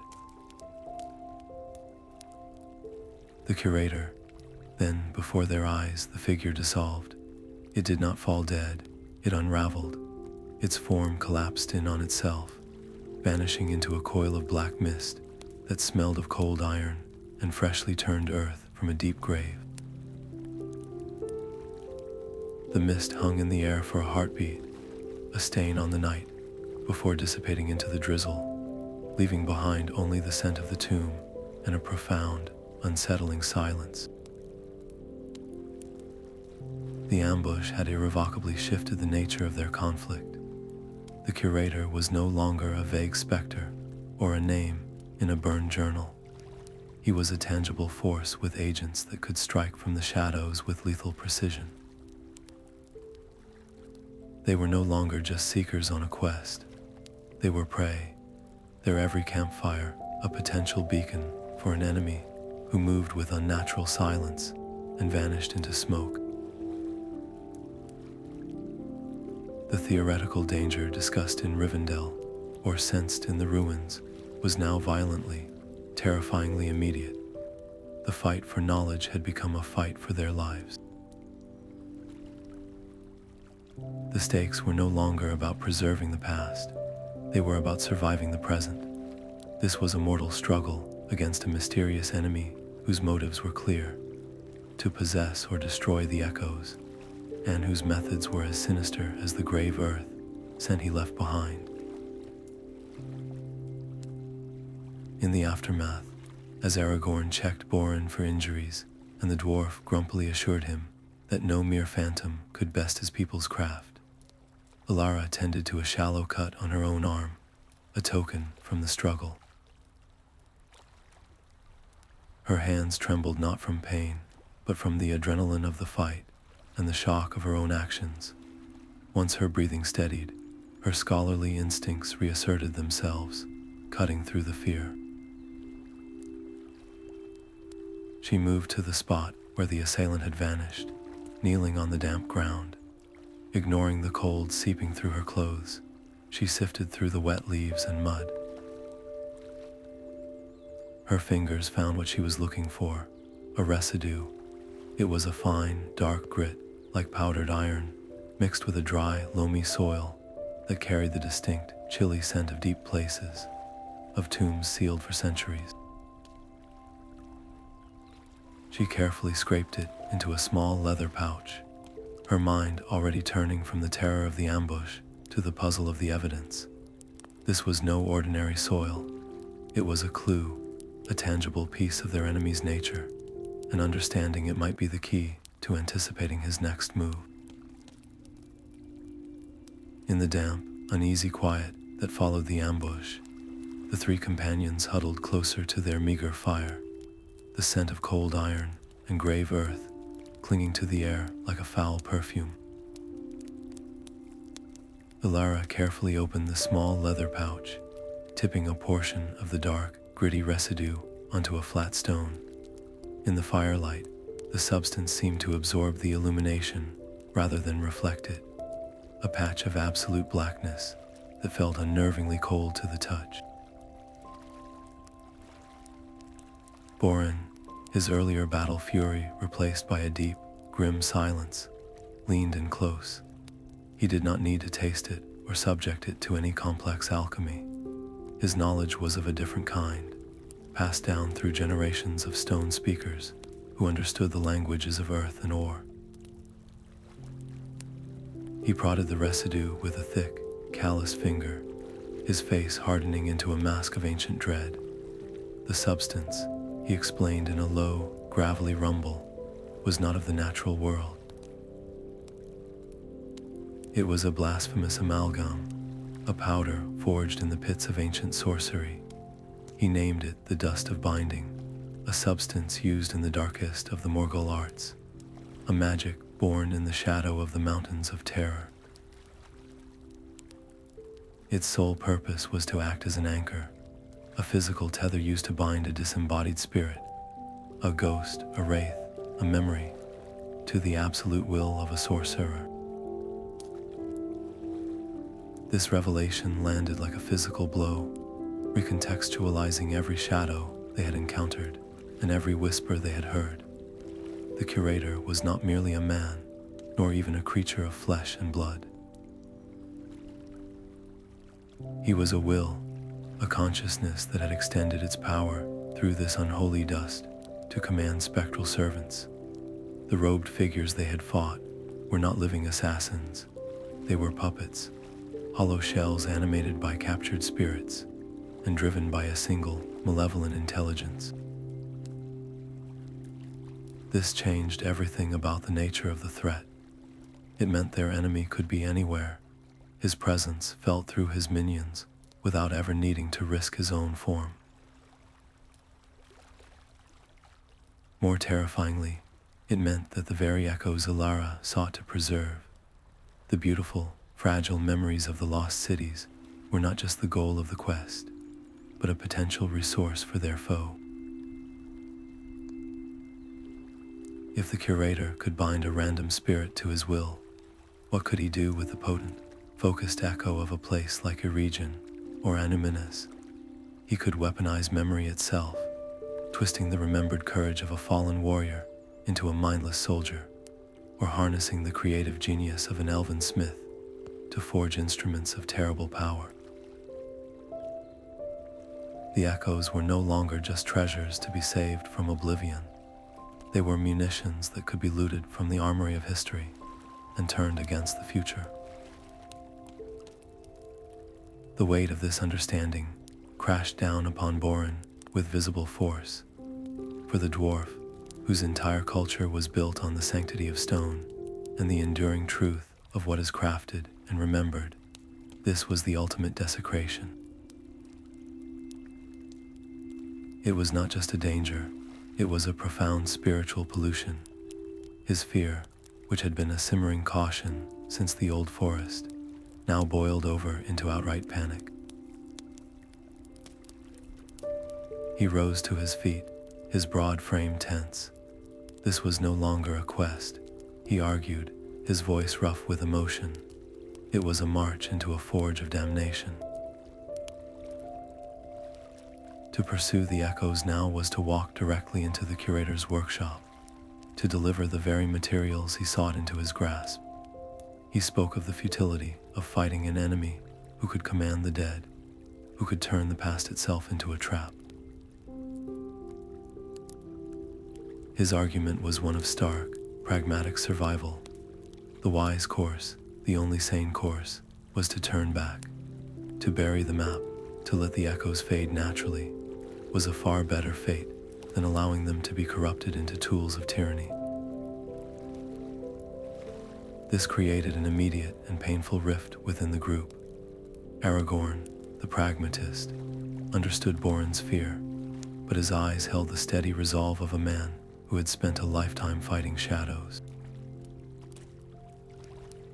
He knew that turning away from a threat like this did not make it vanish. It only allowed it to grow stronger in the darkness, unchallenged. In this moment of fracture, with the Fellowship threatening to splinter apart, Alara found that her own motivation had undergone a fundamental transformation. The curious scholar who had left Minas Tirith was gone, replaced by a guardian whose purpose had been forged in the fires of recent terror. She did not try to counter Boren with logic or historical precedent. Instead, she stepped toward him, her voice soft but unwavering, and made an appeal that came not from her mind, but from her heart. She spoke not of preserving knowledge for its own sake, or for the sake of future scholars. She spoke of the echoes themselves. She described the vision of Celebrimbor not as a historical day, a point, but as a thing of breathtaking beauty, a moment of pure creation that deserved to exist free, as its maker intended. She spoke of the silent dignity of the Grey Havens, a memory that should be a gift to the world, not a weapon to be wielded. Her plea was for the intrinsic value of these memories, for their right to remain what they were, untouched by the greedy hands of a sorcerer. She framed their quest not as an academic exercise, but as a duty, a sacred charge to protect the beauty of the past from the ultimate defilement of being twisted into something ugly and cruel. This was no longer about curiosity, it was about reverence. Her words, raw and heartfelt, struck a chord deep within the dwarf's soul. Boren was a craftsman. He understood the sanctity of a thing made well, the violation of seeing a beautiful creation broken or misused. He looked from Alara's determined, earnest face to the residue on the stone, and then to the darkness beyond their fire. The stakes of their conflict were no longer about personal risk, or even the political stability of Middle-earth. It had become a battle for the soul of history itself. It was a choice between a world where the past was a living, beautiful, and free memory, and a world where it was a shackled slave, forced to serve a dark master's will. The unity of their small group was now the only bulwark against this second, horrifying outcome.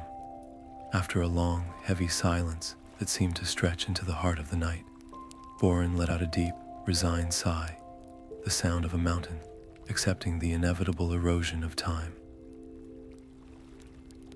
He gave a curt, grudging nod. He would not abandon them, but they would travel his way. He knew of a path, he said, an old dwarf road that delved deep beneath the mountains, a route carved in an age before such sorceries plagued the land. It was said to be warded with ancient runes of protection, stones that still remembered the true song of the earth and would offer some shelter from the spectral taint of the Curator. Without another word, he turned and began to pack his gear, his movements decisive once more. As the first light of dawn touched the eastern sky, he led them away from the ruins of Tharbad, not along the open road, but toward a hidden cleft in the rocky foothills, the entrance to a path that promised sanctuary in the deep, silent bones of the world. The hidden dwarf road was a sanctuary of profound silence, a tunnel through the living rock that felt like a world away from the sorcery-haunted lands above. For days they traveled by the light of Boren's glowing stones, the only sounds the echo of their own footsteps and the distant, eternal drip of water. It was a journey that allowed them to heal, to steady their nerves after the ambush, and to prepare for what lay ahead. When they finally emerged, blinking, into the daylight, the landscape before them was one of serene, majestic decay. They stood in a wide valley, nestled in the shadow of the misty mountains, a place where time had not been cruel so much as gentle, allowing the past to sleep peacefully under a blanket of grass and wildflowers. These were the ruins of Osteliah, the ancient capital of a region, but unlike the violent wreckage of Osteliah, this city seemed to have sighed and simply lain down to rest. Among the grass-covered foundations and toppled pillars, one structure remained relatively intact, its roof open to the sky, but its walls still standing proud. This was the Hall of Murdain, the legendary workshop of Selderon and the jewel smiths. The air here hummed with a residual energy, not of sorrow, but of concentrated creativity, as if the very stones remembered the heat of the forges and the focus of the masters who had worked within. Pushing through a curtain of flowering ivy that obscured the main entrance, they stepped into the hall. The interior was a cathedral to lost artistry. Shafts of sunlight pierced the gloom, illuminating dust motes, dancing in the air like forgotten spells. Broken workbenches lay scattered, and the floors were littered with shards of pottery and twisted, unidentifiable metal fragments. But at the far end of the hall, something caught the light. It was a section of the wall that seemed too smooth, too perfectly joined, untouched by the moss and cracks that marred the rest of the chamber. Carved into its center was the now familiar star-shaped sigil, but this one was inlaid with a crystal that pulsed with a soft inner light. Elara approached it, her heart pounding. This was the moment of truth. She recalled the phrase from the trader's journal, the one Tarkuma-sil had boasted of discovering, a key phrase that was supposed to unlock the deepest secrets of the elven smiths. It felt like a violation to use such tainted knowledge, but the promise of a pure echo, a direct voice from Selderon, was a lure she could not resist. Taking a deep breath, she whispered the words into the silent hall. The language was ancient Elvish, but the intent behind it, learned from a text of greed, felt like a stain on her tongue. For a moment, nothing happened. Then, the crystal in the sigil flared with a brilliant white light.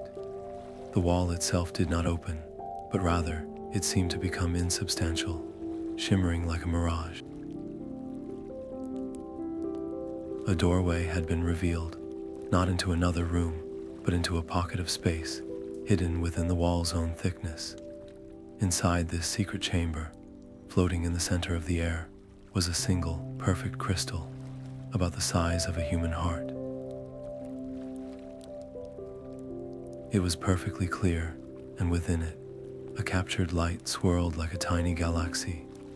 As they watched, a voice filled the chamber, a voice that was at once strong and filled with an immeasurable sadness. It was Selderon. He spoke not of grand designs or the making of rings, but of a final, desperate act. He described the creation of a failsafe, an echo he called the Keystone. Understanding that the great works of his people might one day fade or be perverted, he had woven one final, perfect memory, a resonance of pure preservation, and hidden it in the one place he believed its power could be anchored forever, in the deepest, most secure vault of his allies, the dwarves of Khazad-dûm. This keystone, he explained, held the harmonic pattern that could stabilize all other echoes, a single, unwavering note around which the fading song of the world could relearn its melody. But the voice held a grave warning, a note of urgency that cut through the ages.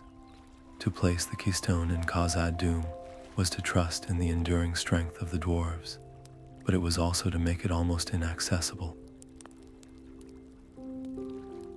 The path to the chamber where it lay was not merely long and treacherous, it was guarded.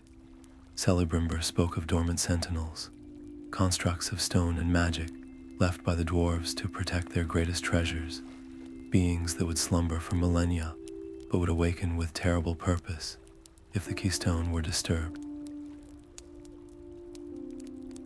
Accessing it would not be a stealthy retrieval, it would be an alarm bell that would ring through the deepest halls of the mountain. The consequence of this revelation was a double-edged sword. They now had a clear, tangible goal, a solution to the decay of the Song of Stone, but that goal was locked away in the most dangerous place in Middle-earth, protected by forces beyond their comprehension.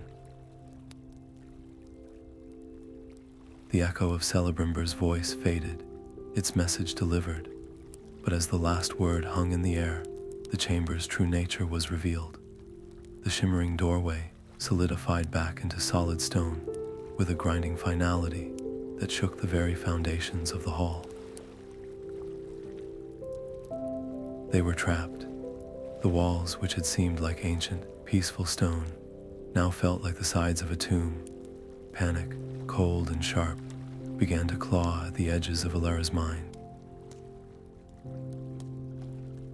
This was not a sanctuary. It was a trap, a final test left by the Elven Lord to ensure that only those truly worthy, those who could unite the skills of different peoples, could possess the knowledge of the keystone.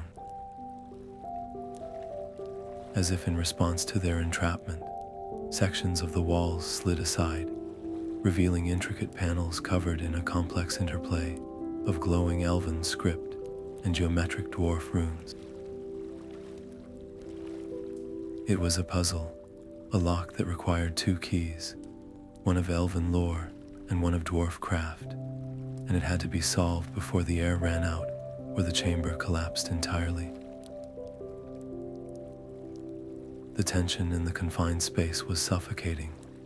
Boren, his claustrophobia ignited by the sealing of the door, began to breathe in short, ragged gasps, his eyes wide with a primal fear of being buried alive. Aragorn threw his weight against the door, but it was like pushing against the mountain itself. The only way out was through the puzzle. Elara's mind raced, her eyes scanning the elven script. She could decipher the words, a poetic riddle about the alignment of stars and the music of the spheres, but the solution was not in the translation alone. The answer involved manipulating the physical runes on the panel, understanding the pressure points and mechanical linkages that were the province of a stone worker. She understood the theory, the what, but Boren understood the practice, the how. In that moment of crisis, faced with a problem that perfectly embodied the divide between her scholarly knowledge and his practical mastery, Alara made a decision that went against every instinct of a lone academic. She turned to the terrified dwarf, placed a hand on his arm to steady him, and simply said, "Boren, I need you to read the stone. Tell me what to do." It was an act of profound humility and trust. She deferred completely to his expertise, making herself his hands, his instrument. She acknowledged that her knowledge on its own was insufficient to save them. This act of surrender broke the spell of Boren's panic. The trust she placed in him called forth the deep, ingrained pride of his craft. His fear was replaced by a focused intensity. He leaned close to the panels, his fingers tracing the grooves and seams with a tactile intimacy that Alara could never replicate. He muttered in Khazad-dûm, not curses now, but measurements and observations. The star rune there, it must be turned to match the constellation in the verse. Elara would say, deciphering the text. I, Boren, would grunt, but the turning is not smooth. It feels like a counterweight deep within the wall. You must press the hammer rune below it first to release the latch. It was a frantic, beautiful duet of intellect and instinct. Elara provided the melody from the lore, and Boren provided the rhythm from the stone. Their collaboration, under the intense pressure of the closing walls, forged a bond stronger than any oath. They were no longer just companions. They were a single mind with two areas of mastery, working in perfect, desperate harmony. When the final rune clicked into place with a deep, satisfying thud that resonated through the floor, the stone door grumbled open, revealing the sunlit hall beyond. They stumbled out, gasping the fresh air, just as the hidden chamber behind them collapsed in on itself, with a roar of falling stone and a cloud of ancient dust. They had escaped with their lives, and with the most critical piece of knowledge they had yet uncovered, but the stakes of their quest had been elevated to a truly monumental scale. The goal was no longer a vague concept of preserving echoes. It was a specific, perilous mission: journey into the depths of Khazad-dûm, the legendary mines of Moria, a place synonymous with darkness and death, awaken its dormant guardians, and retrieve the one artifact that could save the memory of a world. The personal quest had become an epic, a task that would challenge them to their absolute limits. As the dust settled around the ruins of the Hall of Murdain, the three figures stood together, their faces grim. Their path now led east, toward the mountains, and to a great stone archway that was visible even from a distance, an entrance that seemed less like a door and more like a mouth, waiting to swallow them into the darkness of the earth. The path to the Holland Gate felt like a walk toward the edge of the world.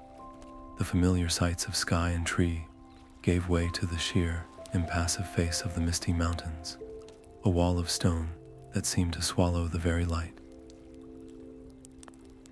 The air grew still and cool, and the only sound was the crunch of their boots on the rocky ground. There, nestled in a narrow canyon where the shadows lay deep even at midday, was the door. It was not a grand, welcoming archway, but a seamless, almost invisible panel of gray stone, so perfectly fitted into the cliff face that it was more a suggestion of an entrance than an entrance itself. The only markings were the faint, elegant tracings of Ithildin, the moon metal that would only reveal its design under the light of the moon or the stars. In the dim daylight, it was a blank, forbidding slate, a silent challenge from a more cunning age. Aragorn and Boren took up watchful positions, their eyes scanning the high cliffs for any sign of movement, while Alara approached the door. This was the moment where all their hard-won knowledge converged into a single, critical action. From her memory, she drew the words Celebrimber's echo had imparted, the simple elvish phrase that was both a greeting and a key. But the lock was more than linguistic. Boren edged forward, his skilled fingers gently brushing the stone around the door's edges, his eyes closed in concentration. He was not looking for a keyhole, but for a feeling, a subtle variance in the stone's density or temperature that would indicate the hidden mechanism. It was a tense collaboration, a dance of two very different disciplines. Alara's part was one of perfect recall and pronunciation, a scholar's precision. Boren's was an art of touch, a stone speaker's intuition. The success of their entire, desperate venture hinged on this fragile partnership, on whether the wisdom of the elves and the craft of the dwarves could still work in harmony after so many centuries of silence. Elara took a steadying breath, the weight of the mountain pressing down on her. She spoke the words, her voice clear and measured in the hushed canyon.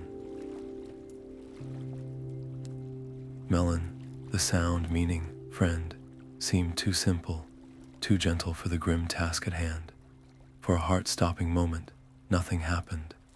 Then, as the last syllable faded, the Ithildan threads on the door began to glow with a soft, silver light, revealing the intricate star and hammer design of the alliance between her region and Khazad-dûm. Simultaneously, Boren's hand found a spot, a section of rock that felt slightly warmer than the rest. He pressed, not with brute force, but with a precise, firm pressure. A deep, resonant click echoed from within the stone, a sound of ancient gears stirring from a long slumber. The door did not open with a gentle, inviting swing. It reacted with a violent, grinding roar, a shriek of stone on stone that had not sounded for an age. The great slab shifted inward an inch, then juddered sideways, scraping and groaning as it receded into the wall. The noise was unimaginably loud, a rasping thunder that felt like it was tearing the silence of the mountain apart. It did not just open into darkness, it announced their arrival with a clamor that would echo through every deep hall and forgotten passage for miles. There was no doubt now. Whatever slept in the darkness of Khazad-dûm, be it goblin, or watcher in the water, or something far older and fouler, now knew that guests, uninvited and unwelcome, had come knocking at the front door. Standing on that threshold, the cacophony of the doors opening giving way to an even more profound silence from within, was a moment of absolute truth. The cool air from the mountain's interior flowed out, carrying with it the scent of cold stone, stagnant water, and immense age. This was the point of no return. To cross this line was to leave behind the world of sun and wind, of safe retreats and open skies. It was to commit themselves utterly to the darkness, with the certain knowledge that they were not entering a tomb, but a domain where they were already expected. The weight of that commitment settled on them, a tangible force that made the air itself feel thick and heavy. It was then that Aragorn turned to Elara. His face was grim, etched with the knowledge of what lay ahead, knowledge she only possessed from books and fearful tales. He did not command or beg. He simply offered her a choice, a final gift of agency before the mountain took it from her. His voice was low, meant only for her. He told her that the path behind was still open. She could turn back now, return to the world of light, and no one would think less of her for it. The quest was hers, born from her discovery, and the decision to see it through to this bitter end must also be hers alone. It was the last off-ramp from a road that promised only danger and likely death. Elara listened, her eyes fixed on the impenetrable blackness beyond the door. She thought of the library in Minas Tirith, of the quiet, ordered life she had abandoned. She thought of the curator, of the Keystone's promise, of the beautiful, fading echoes that depended on their success. To turn back now would be to render every hardship, every fear, every step of the journey meaningless. It would be a betrayal of the trust Boren and Aragorn had placed in her, and worse, a betrayal of her own transformed purpose. She was no longer just following a map, she was defending a legacy. Without a word, she turned from Aragorn, squared her shoulders, and took the first step across the threshold. She did not hesitate or look back. She entered Moria first, a small figure walking deliberately into the vast darkness, a silent declaration that she, the scholar from Gondor, would lead the way into the heart of the mountain. It was a decision that symbolically took full ownership of the path she had chosen, embracing its perils as her own. With that step, the stakes of their quest became absolute. There were no longer degrees of success or failure. In the depths of Khazad-dûm, the outcomes were binary and stark. Failure meant death, a swift end in the claws of goblins, a slow demise in the lightless labyrinth, or a terrifying conclusion in the fire and shadow of the legends that haunted these halls. But success meant something far greater than they had initially dared to hope. It meant confronting the very core of the fading magic, touching the source of the Song of Stone itself. It was a chance to not just observe the decay, but to actively heal it, to restore a fundamental harmony to the world. The personal quest had become a mission of cosmic significance, and the price of attempting it was everything they had. As the last of them passed through the entrance, the door gave one final, grating shudder and slammed shut behind them.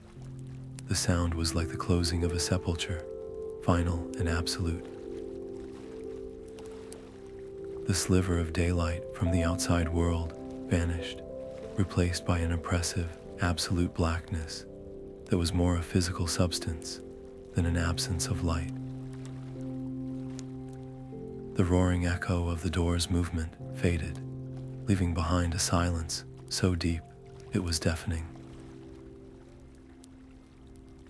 It was a silence that was quickly broken, not by their own breathing, but by the steady, rhythmic drip of water from some unseen height, and from the depths of the mountain ahead, a faint, echoing scuttle, the sound of something many-legged moving through the dark, a reminder that they were not alone, and that their presence had already been noted. The darkness inside Moria was not merely an absence of light. It was a physical presence, a heavy, cold blanket that pressed in on all sides, swallowing the sound of their own breathing and the cautious scuff of their boots on stone. Their small lantern, which had seemed so bright outside, was now a pathetic, guttering star in an ocean of black, its light reaching only a few feet before being utterly consumed. In this suffocating gloom, their senses became their only guides. Boren, his dwarven heritage a lifeline in this subterranean world, took the lead. He moved with a new kind of authority, his hands frequently brushing the walls, reading the texture of the stone, the subtle drafts of air, and the almost imperceptible slope of the floor, as if they were signposts. He could tell the difference between a hall built for grand processions and a narrow maintenance shaft simply by the echo of their footsteps. Elara, meanwhile, held the map before her like a sacred text.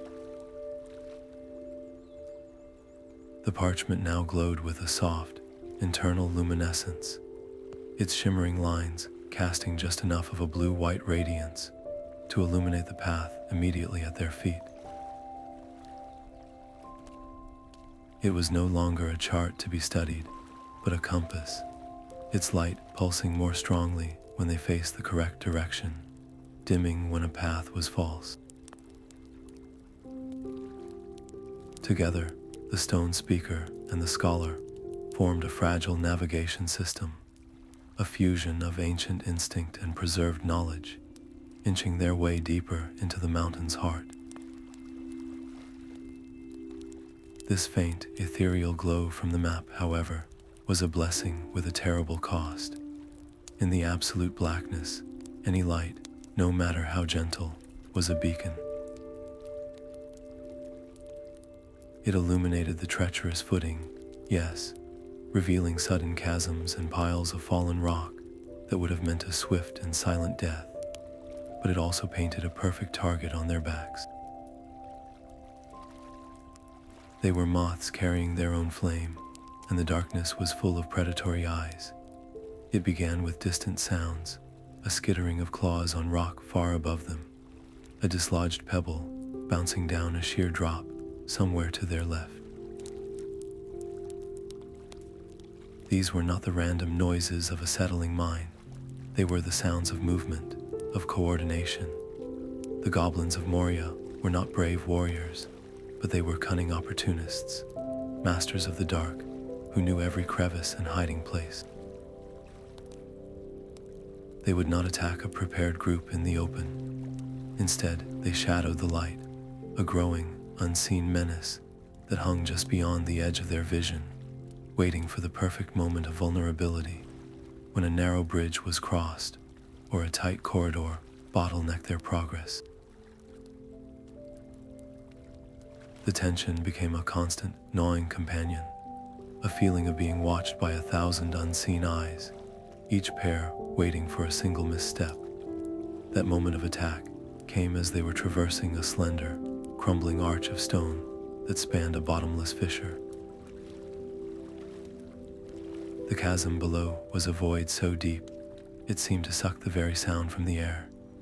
They were at their most vulnerable, single file, on the narrow span, when the air was suddenly filled with the twang of bowstrings and the whiz of crude arrows. The goblins had waited for this exact choke point. Black-fletched arrows clattered against the stone around them, one grazing Aragorn's shoulder. The response was immediate and chaotic.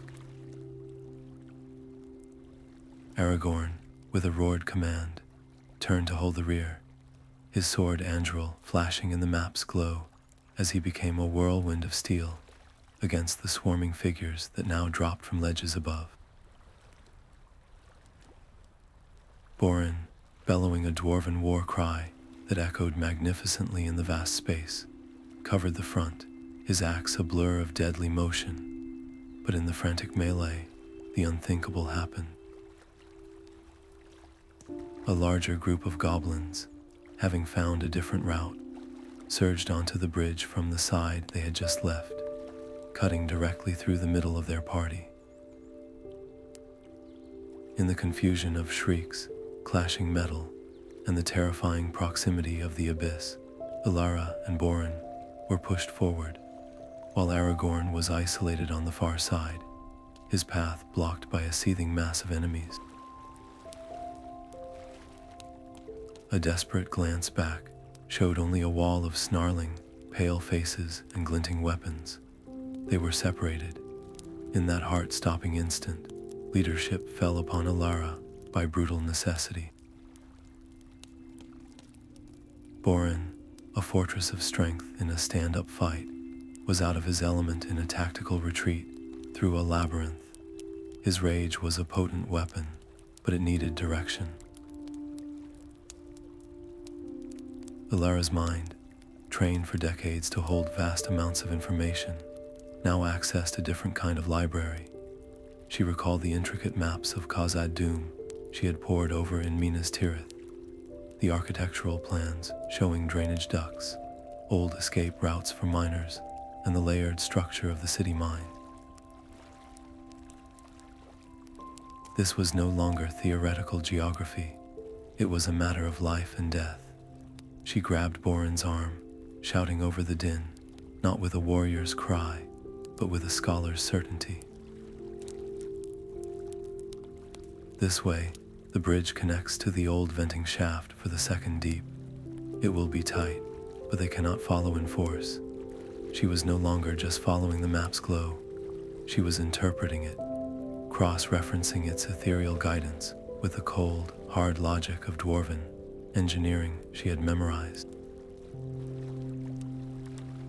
It was the ultimate test of her life's work, the application of pure knowledge to a desperate, practical crisis. Boren, seeing the unwavering conviction in her eyes, did not hesitate. He trusted her reading of the stone as she had trusted his, and together they fought their way off the bridge and into the narrow, foul-smelling opening she had indicated. The stakes of their journey were now horrifyingly immediate and environmental. Every corridor was a potential trap, every chamber an ambush point. The very architecture of Moria was an adversary. Stairs, worn smooth by centuries of dwarven feet, now ended abruptly in gaping holes. Seemingly solid floors gave way to rotten timbers covering pits. The claustrophobia was a physical weight, the sense of being buried under millions of tons of rock, a constant psychic assault. And underpinning it all was the legend, the whispered fear that was far more terrifying than any goblin, the Balrog.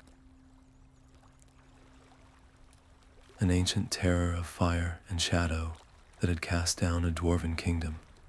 Every distant rumble of falling stone, every deep-throated echo that was not quite a goblin cry, sent a fresh jolt of primal fear through them. They were not just navigating a physical space, they were navigating a nightmare, where the greatest danger was the mountain itself and the ancient evil that slumbered within it. After what felt like an age of frantic running, stumbling, and doubling back through pitch-black passages, they found a moment's respite.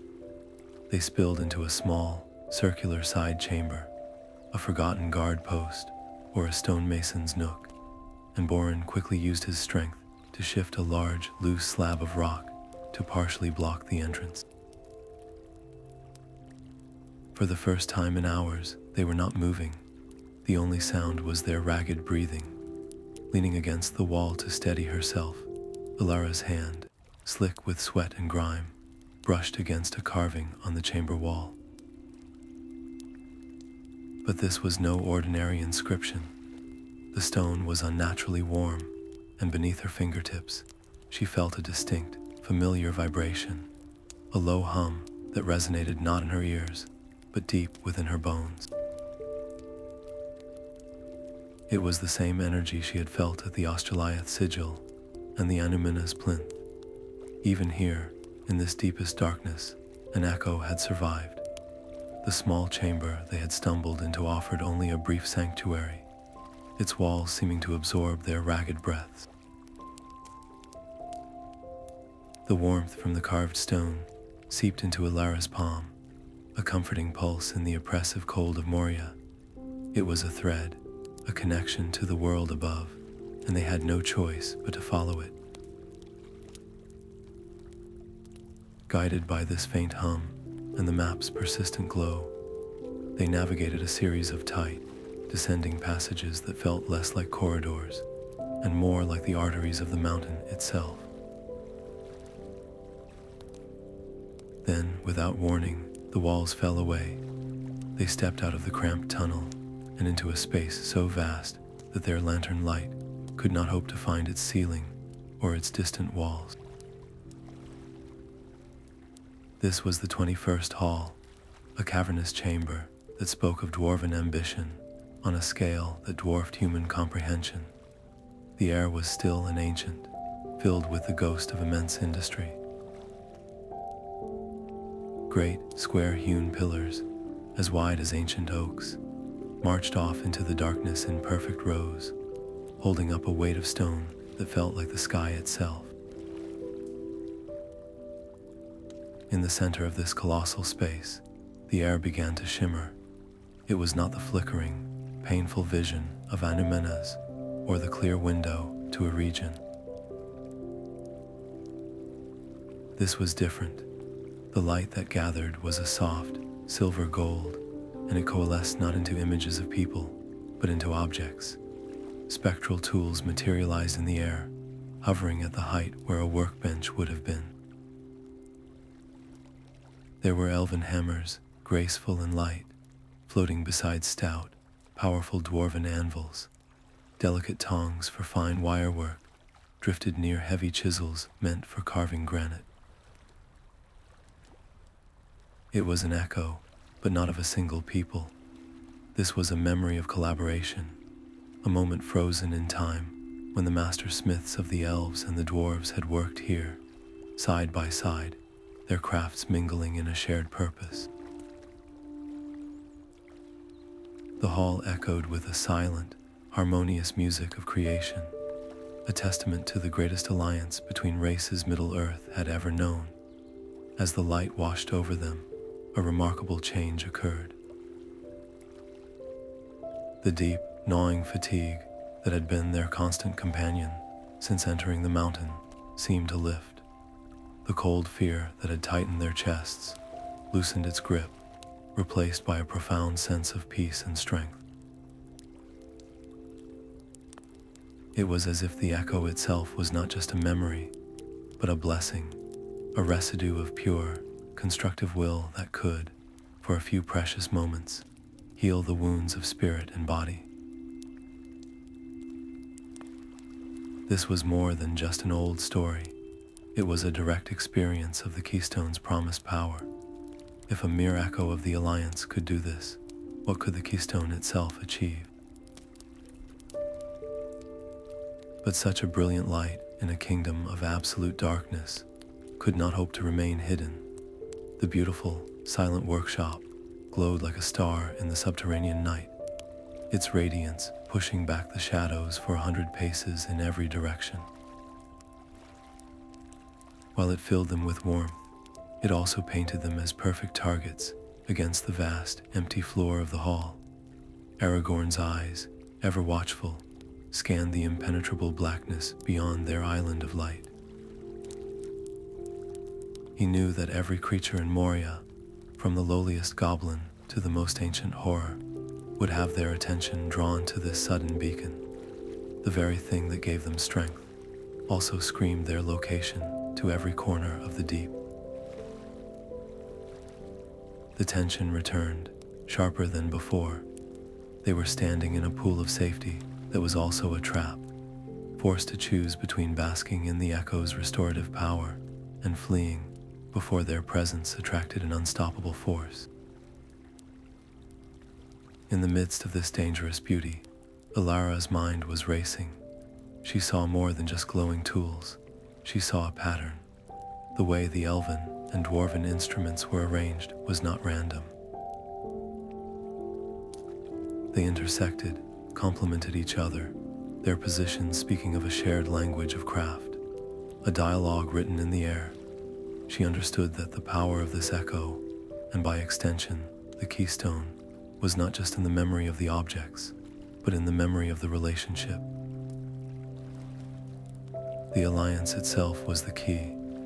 Ignoring the imminent danger, she dropped to one knee, pulling a piece of charcoal and her last clean scrap of parchment from her pack. Her hands moved swiftly, not tracing the tools themselves, but sketching the geometric pattern of their arrangement, the angles at which they met, the empty spaces between them that seemed as significant as the objects. This was not the act of a treasure hunter. It was the work of a scholar deciphering a fundamental principle. She was prioritizing the acquisition of understanding over the instinct to flee, believing that this blueprint of cooperation might be the final clue needed to properly activate or even protect the keystone from corruption. This confirmation of the keystone's value made the goal feel agonizingly tangible. It was no longer a theoretical concept from an ancient echo. They had felt its potential power course through them, a brief taste of what restoring the Song of Stone could mean for the world. The quest was no longer just an academic or even a personal mission. The balance of the world, the very possibility of healing the fraying fabric of memory and magic, now rested on their success. The need was desperate, a race not just against the curator, but against the final, silent fading of all things good and beautiful. The weight of this responsibility settled on them with the gravity of the mountain above. As the last of the spectral tools flickered and faded, the magnificent light dying away to leave them once more in the vulnerable circle of their lantern, a new sound began. It did not come from the tunnels around them. It rose from the deep places far below, a slow, resonant, rhythmic drumming that was too deep and too powerful to be the work of goblins. This was a sound that vibrated up through the very stone beneath their feet, a primal pulse that spoke of something ancient, immense, and now undeniably awake. The deep, rhythmic drumming that had begun far below was no longer a distant threat. It was a vibration that shook the very air they breathed, a primal heartbeat that promised an end to all things. It drove them forward, a frantic, stumbling rush through the final corridors leading to the bridge of Khazad-dûm. The heat came first, a wave of oppressive, dry air that felt like the breath of a colossal forge, carrying with it the stench of sulfur and ancient ash.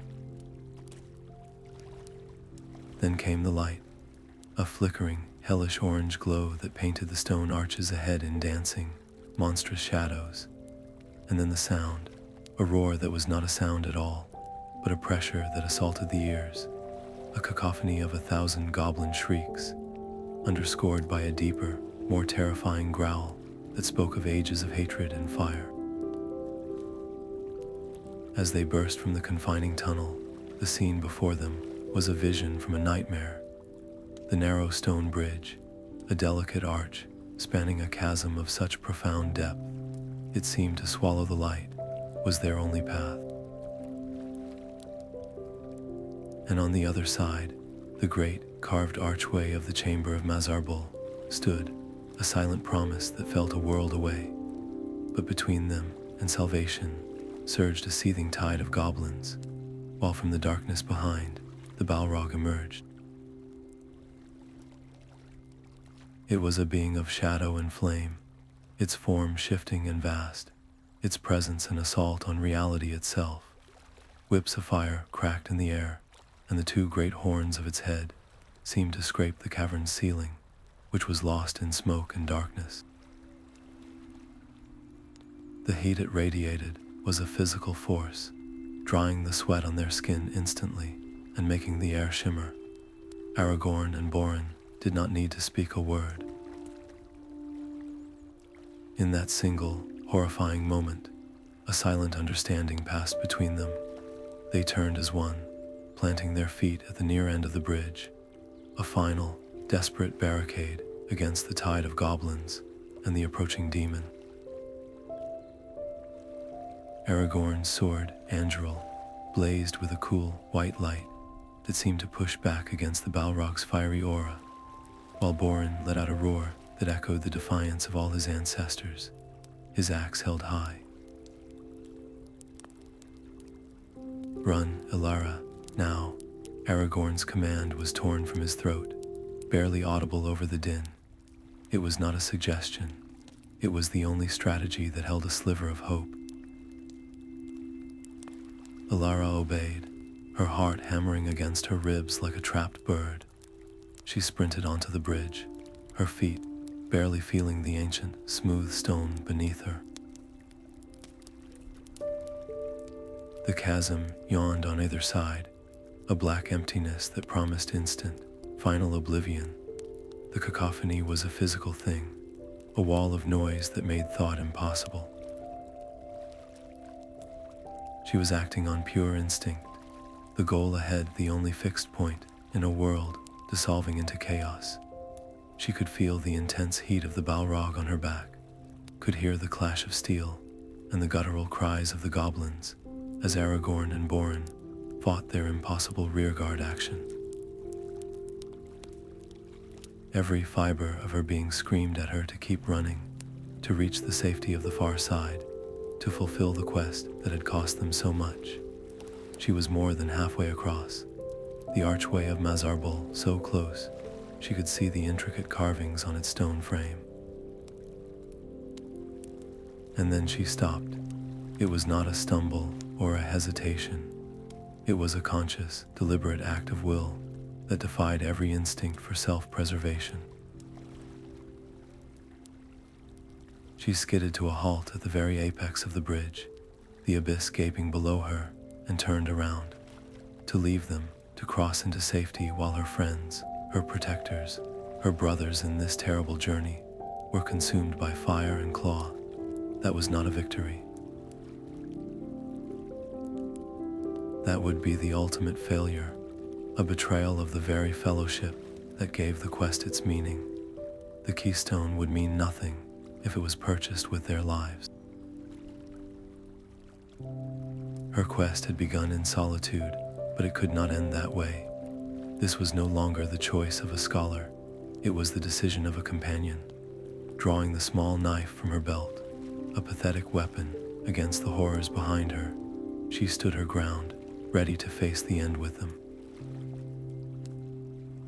That moment of loyalty, that refusal to abandon them, created a pivotal shift in the desperate battle. Seeing her halt, Aragorn and Boren redoubled their efforts, fighting with a ferocity born of shared purpose. They began a fighting retreat onto the bridge itself, step by agonizing step, the Balrog's shadow falling over them. The stakes in those few, frantic seconds were absolute and terrifyingly simple. It was survival itself, the fate of the quest, the hope of stabilizing the echoes of an entire world, hung in the balance on that narrow stone span. One misstep, one moment of failed courage, and everything would be lost to the fire and the deep. As Aragorn and Boren reached Elara, the three of them now standing together on the bridge, the Balrog took its first step onto the arch. The ancient stone, which had endured for millennia, groaned in protest under the creature's immense weight and power. With a final collective surge, they stumbled onto the solid ground of the far ledge. As they turned, gasping for air, they saw the center of the bridge, where the Balrog stood, crack with a sound like the world breaking.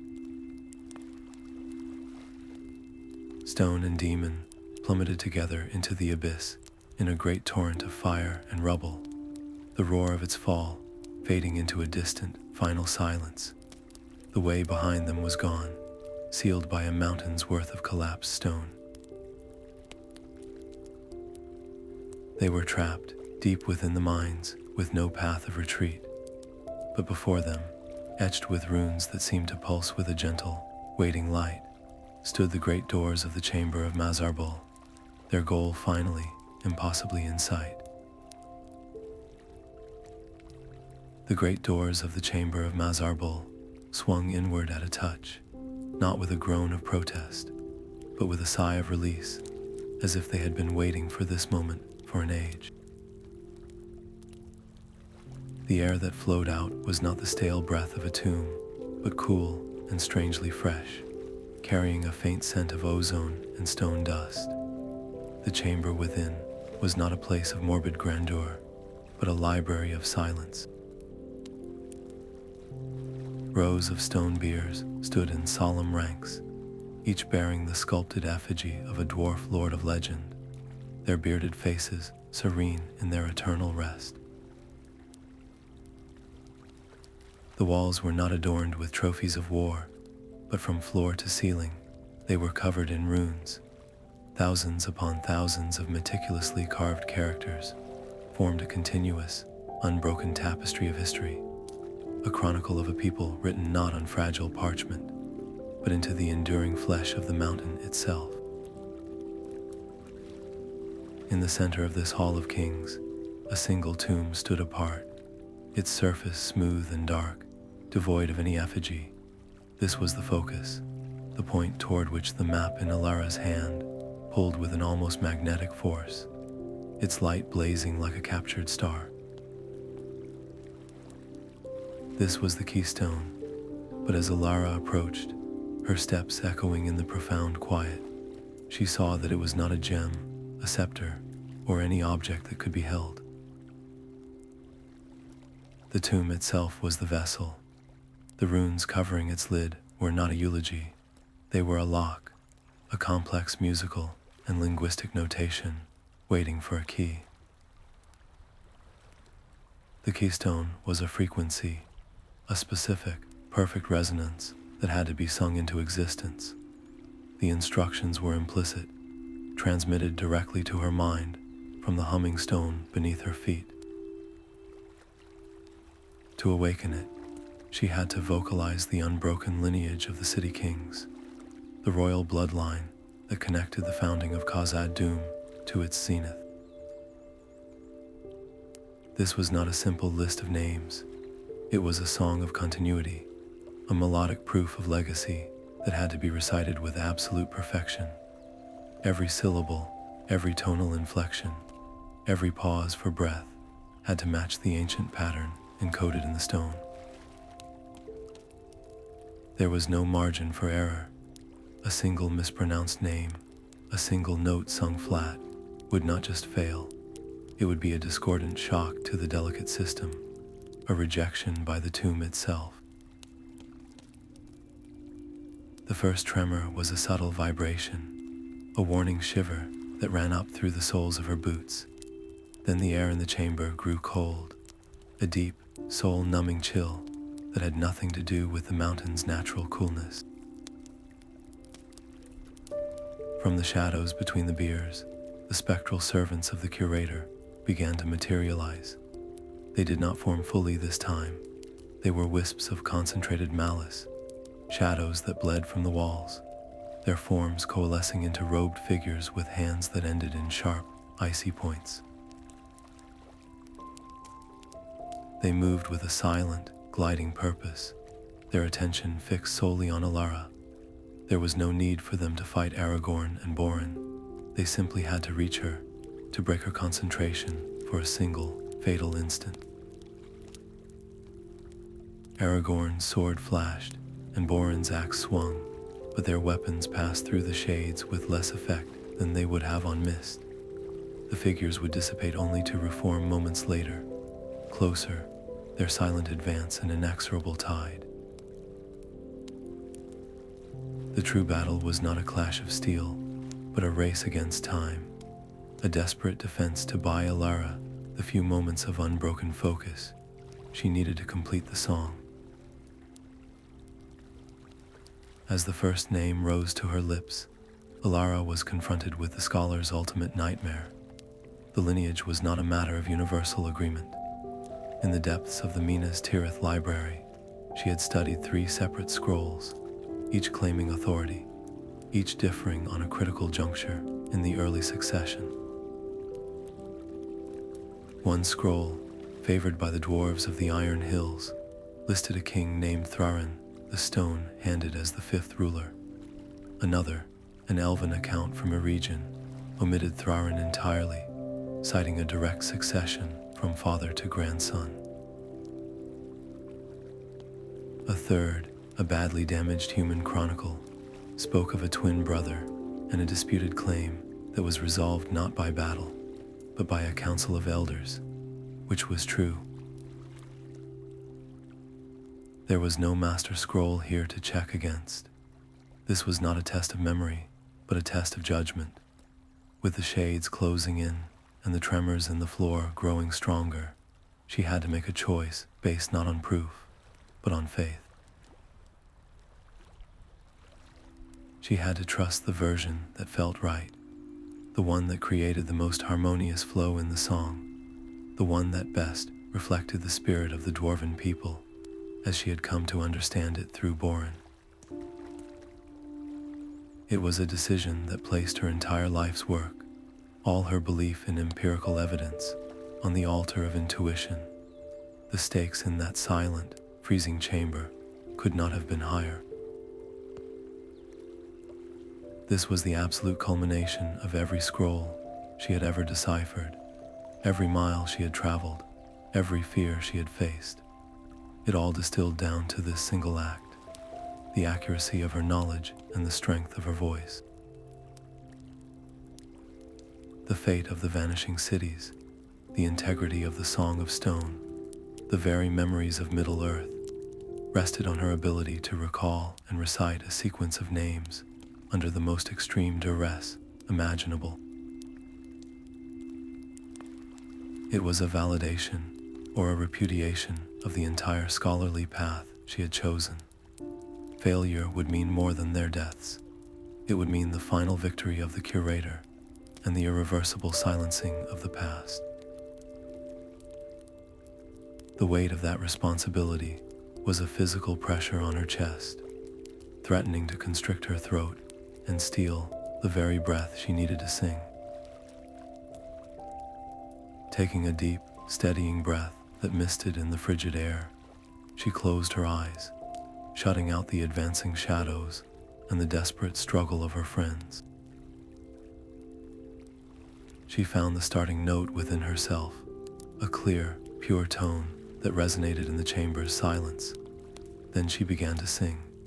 The ancient dwarvish names, heavy with the weight of history, rang out one after another. And as her voice filled the hall, the runes on the central tomb began to glow with a soft, answering light, each one igniting in sequence with the rhythm of her song.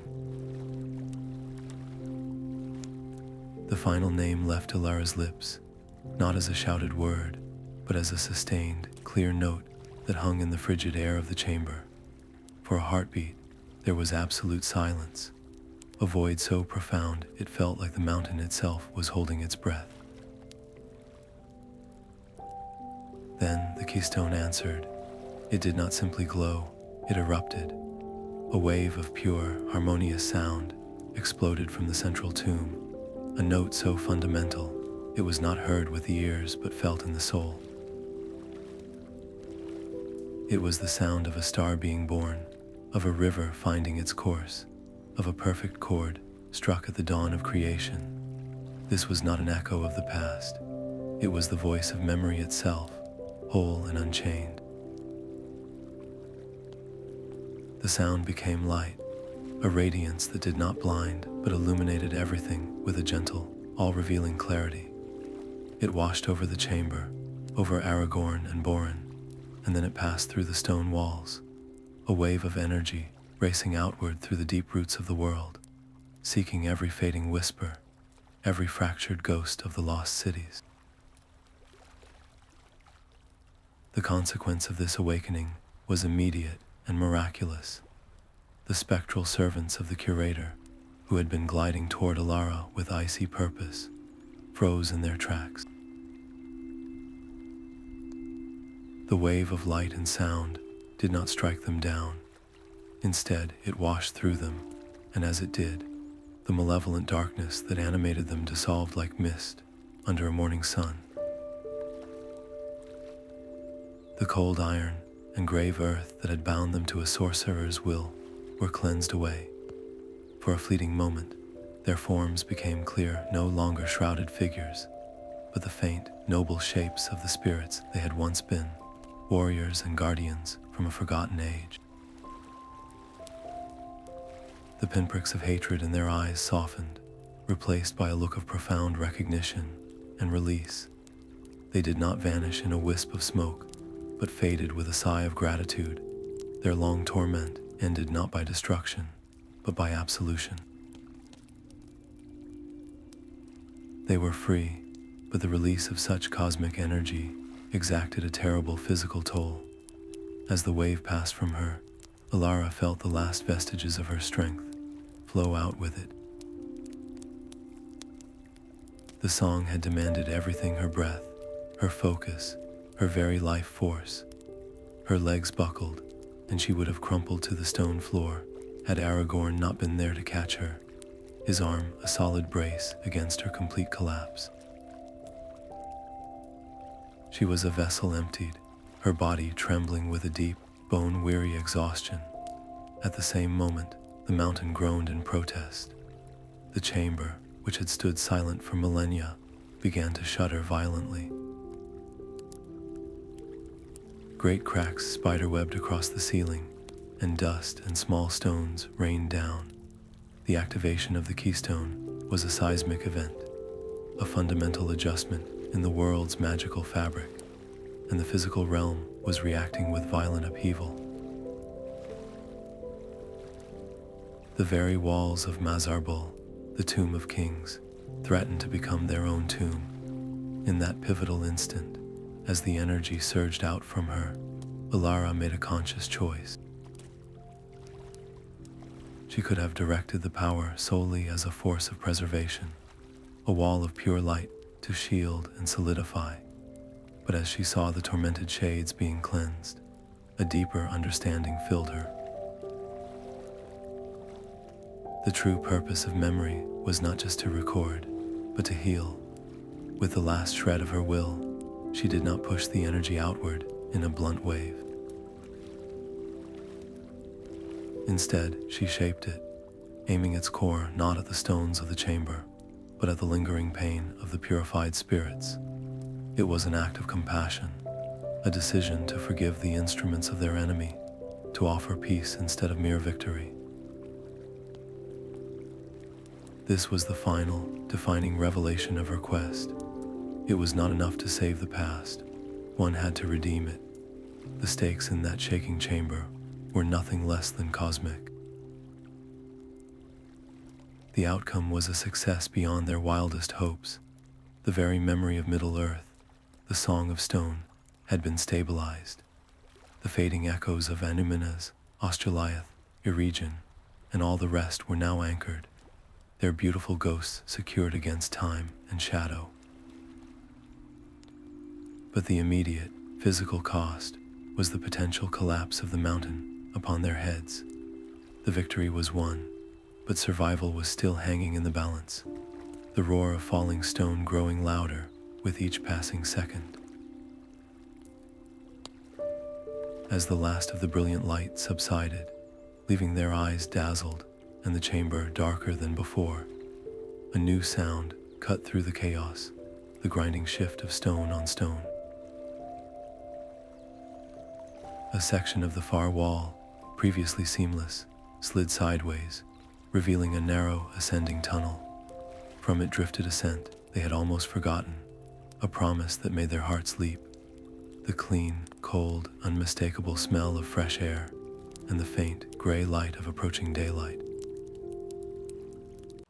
The narrow tunnel was not an escape so much as a birth canal, squeezing them from the suffocating womb of the mountain, out into the shock of open air, and the pale, gray light of early dawn.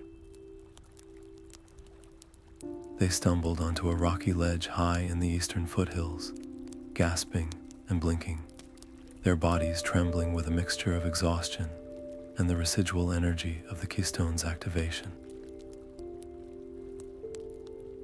The world outside felt different, not just in contrast to the deep dark, but fundamentally altered. The air was sharper, the colors of the lichen on the rocks more vivid, as if a thin, forgotten film had been washed from the surface of reality. For a moment, they simply stood there, leaning on each other, breathing in the sweet, cold freedom. But the peace was brittle, shattered before their first full breath could settle. The very light around them seemed to curdle. The air grew deathly cold, and a profound silence fell, deeper than the silence of the gray havens, because this one was filled with a palpable, malevolent presence. He materialized from the shadows of the cliff face, not as a solid form, but as a coalescence of anguish and pride. This was the Curator. He was a gaunt, spectral figure, his shape flickering like a dying flame. He wore the tattered regalia of a Númenorian king, but the crown on his brow was not of gold, but of cold, black iron, and his face was a mask of ancient grief and bottomless avarice. He was not a creature of flesh. He was a memory of a king who had chosen power over wisdom, now reduced to a ghost, haunting the edges of the history he had tried to plunder. His power, once vast enough to command spectral armies and silence entire harbors, was now diminished, frayed by the Keystone's cleansing wave. But like a wounded beast, his desperation made him far more unpredictable and dangerous. The loss of his servants had not broken him. It had focused his entire, terrible will into a single, final purpose, He did not lunge at them with a weapon. Instead, he lashed out with the only thing he had left, the past itself. He hurled shards of broken memory at them. One moment, Aragorn was flinching from the phantom crash of a great wave, the drowning scream of a kingdom. The next, Boren cried out, his hands flying to his ears to block the dissonant clang of a dwarven forge being defiled. The song of its hammers twisted into a dirge. These were not illusions. They were psychic projectiles, fragments of history he had corrupted and weaponized, each one carrying the emotional weight of a civilization's trauma. Aragorn's sword and Boren's axe were useless here. They could no more fight these echoes of sound and sorrow than they could fight the wind. They were forced to their knees, not by physical force, but by the crushing weight of stolen grief. The battle had shifted entirely. This was no longer a contest of strength, but a spiritual duel. The conflict and tension now rested solely on Elara's shoulders. She alone still stood, bathed in the gentle, internal light that the keystone had left flowing within her. It was not a power she wielded like a sword. It was a warmth, a steady resonance that held the shards of broken memory at bay. The curator fixed his hollow gaze upon her, and she felt the full force of his will, a centuries-old hunger that sought to devour the light she carried. He saw her not as an enemy, but as a vessel, the final repository of the pure, stabilized energy he craved. To seize it would be to restore his power 1,000-fold. He advanced, a specter of consumption, and the air grew so cold that their breath plumed in the thin mountain air. In that moment, facing the embodiment of all the greed and fear she had fought against, Alara made a decision that defined the entire journey's meaning. The old Elara, the scholar who had fled the library, might have met his hunger with defiance, with a wall of pure energy meant to destroy him. But the woman who had sung the lineage of kings in the depths of Moria understood a deeper truth. The curator was not just a foe, he was a tragedy. He was a king who had so feared the loss of his kingdom that he had sought to possess all memory, to freeze time itself, and in doing so, had become a prisoner of his own terrible desire. To destroy him would be to complete his story as a villain, but to understand him was to see the wounded soul beneath the crown. Instead of raising a shield, she opened herself. She did not channel the keystone's energy as a weapon, but as a bridge. She offered him not defiance, but release. She reached out with the power flowing through her, but not to strike. She reached out to show him. She showed him the true, beautiful echo of his own lost city, not as a flickering ghost or a source of power, but as it was in its golden noon, the white towers of Armenilos gleaming in the sun, the sound of clear bells from its temples, the faces of its people filled with hope, not the fear of drowning. She showed him the memory not as a thing to be owned, but as a gift to be cherished. It was an act of profound compassion, an offer of redemption that acknowledged the king he had been before the shadow fell. She offered him the one thing his millennia of hoarding and controlling had denied him: peace. The stakes of this final confrontation were elevated to the highest possible plane. It was no longer a battle for the fate of the echoes that had been won in the chamber of Mazarbul. This was a battle for a soul. The moral victory was now as important as the physical survival. Would the curator, in his final moment, choose to cling to his possessive rage, or would he accept the beauty of what was lost and finally let it go? The outcome would be a testament to the power of the world Elara had just fought to preserve. A world where memory could heal, not just haunt.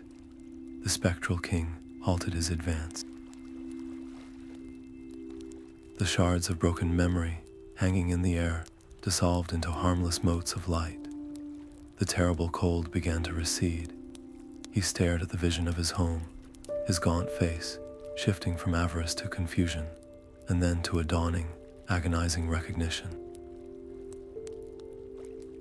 The hardness in his eyes, forged over centuries of lonely tyranny, finally softened, replaced by an immeasurable sorrow. He did not cry out in anger or defeat.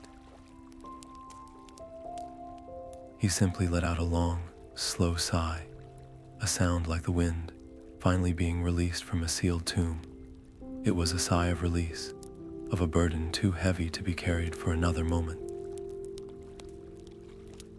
And then, as the vision of his beautiful city faded, he did too. His form dissolved not into the black mist of his servants, but into a soft, golden light that hung in the air for a moment before gently fading away. All that remained on the rocky ledge where he had stood was his iron crown, but it did not endure. As the morning sun broke over the peak, its first rays touched the cold metal, and it crumbled silently and completely into a fine, dark dust that was caught by the wind and scattered across the mountain, leaving no trace of the tyrant behind. Stepping out of the suffocating darkness of Moria and into the dim, cloud-filtered light of day was less an emergence and more a rebirth.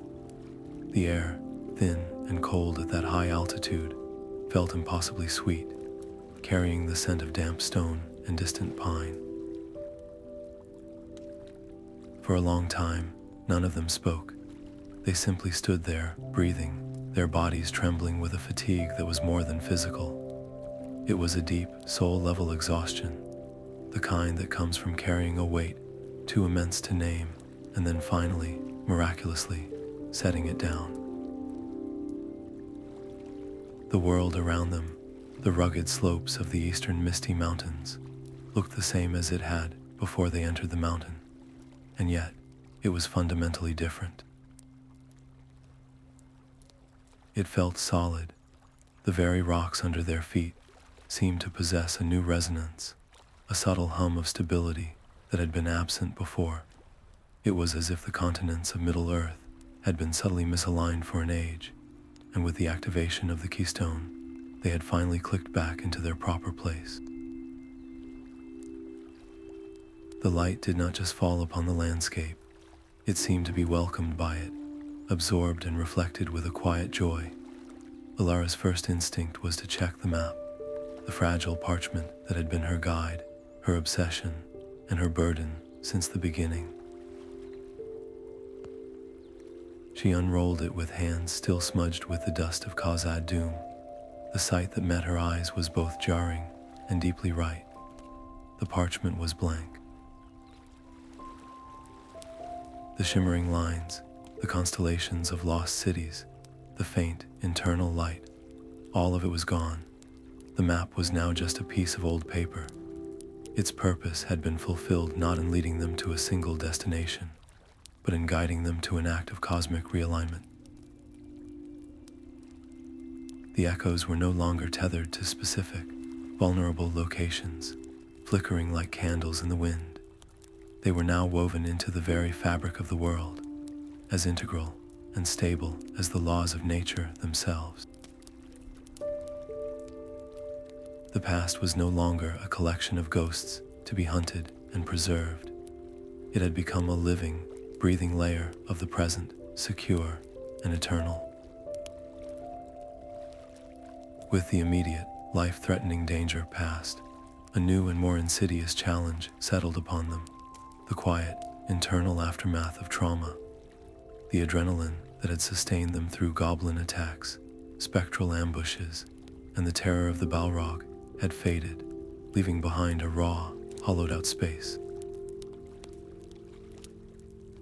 Aragorn moved with a quiet solemnity, his eyes holding the shadow of the fire and shadow he had faced on the bridge. Boren was unusually silent, his usual gruffness replaced by a pensive stillness, as if he were listening to a new, deeper song in the stone that he was only now learning to hear. For Alara, the conflict was a churning sea of memory.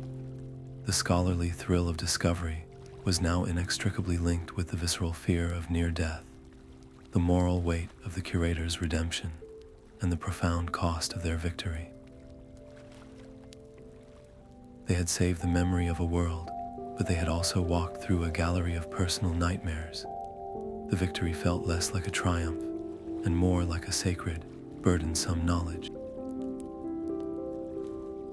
The tension was no longer about survival, but about integration, how to carry the darkness they had witnessed within them without being consumed by it. It was in this state of reflective exhaustion that Alara made a quiet, definitive decision. As they began their slow descent toward the greener lands of the West, the possibility of what awaited her in Minas Tirith began to take shape. She could return a hero. She could present herself before the stewards and the masters of the archive, tell the tale of the glowing map, the vanished cities, the battle in the depths of Moria, and the salvation of history itself. She would be celebrated, her name sung in songs, her achievement cementing her legacy forever. The temptation was real, a flicker of the old pride that had driven the curious scholar from the library. But as she walked, feeling the new, solid resonance of the world beneath her feet, she understood that such fame would be a betrayal. The true success of their quest was its silence. It was in the wind that now carried a whisper of ancient songs without sorrow, in the stones that held their memories without fear of fading. To claim credit would be to try to own something that, by its very nature, belonged to everyone and no one. It would be to become a new kind of curator, a gatekeeper of the very thing she had fought to set free. Her decision to return to anonymity was not an act of modesty, but the final, mature expression of her purpose. She was not a conqueror who had captured the past. She was a gardener who had helped it grow wild again. This resolution of the personal stakes marked a quiet, profound shift in each of them. The quest had not simply been something they did, it had remade them. Aragorn carried the weight of his lineage with a new clarity, understanding that his future kingship was not just about ruling men, but about being a steward of the entire, layered history of the world. Boren felt a connection to the stone that transcended clan and kingdom. He was now a guardian of the universal song, a dwarf who heard the music of elven spires as clearly as the rumble of his own mountain halls. And Elara had been transformed from a seeker of answers into a protector of mysteries. The frantic need to know had been replaced by a deep, abiding reverence for the simple act of remembering. Their understanding of their place in the world had expanded, moving from the personal to the custodial. They were small figures in a vast story, and that very smallness was now a source of strength, not insignificance. As they reached the lower foothills and the path turned westward, a gentle breeze stirred the grasses by the trail, and on that wind, if one listened with a heart attuned to the new silence, was a faint, melodic whisper, a sigh of gratitude that seemed to rise not from the air, but from the grateful stones themselves. The journey to Rivendell was a slow unwinding of the tension that had held them taut for so long, a transition from the raw, elemental struggles of the wild into a realm of serene, ancient order. The very air of the valley seemed to possess a healing quality, the sound of the Bruinen's waterfalls washing away the residual echoes of goblin shrieks and grinding stone. They were greeted not as conquering heroes, but as weary travelers, and for several days, they were allowed to simply rest, to sleep in soft beds, and to eat food that tasted of sunlight and soil, not of journey bread and fear. It was in this atmosphere of quiet recuperation that they were summoned to stand before Elrond and his council. The chamber was open to the elements, its pillars framing a view of the lush valley, a setting designed for contemplation, not confrontation.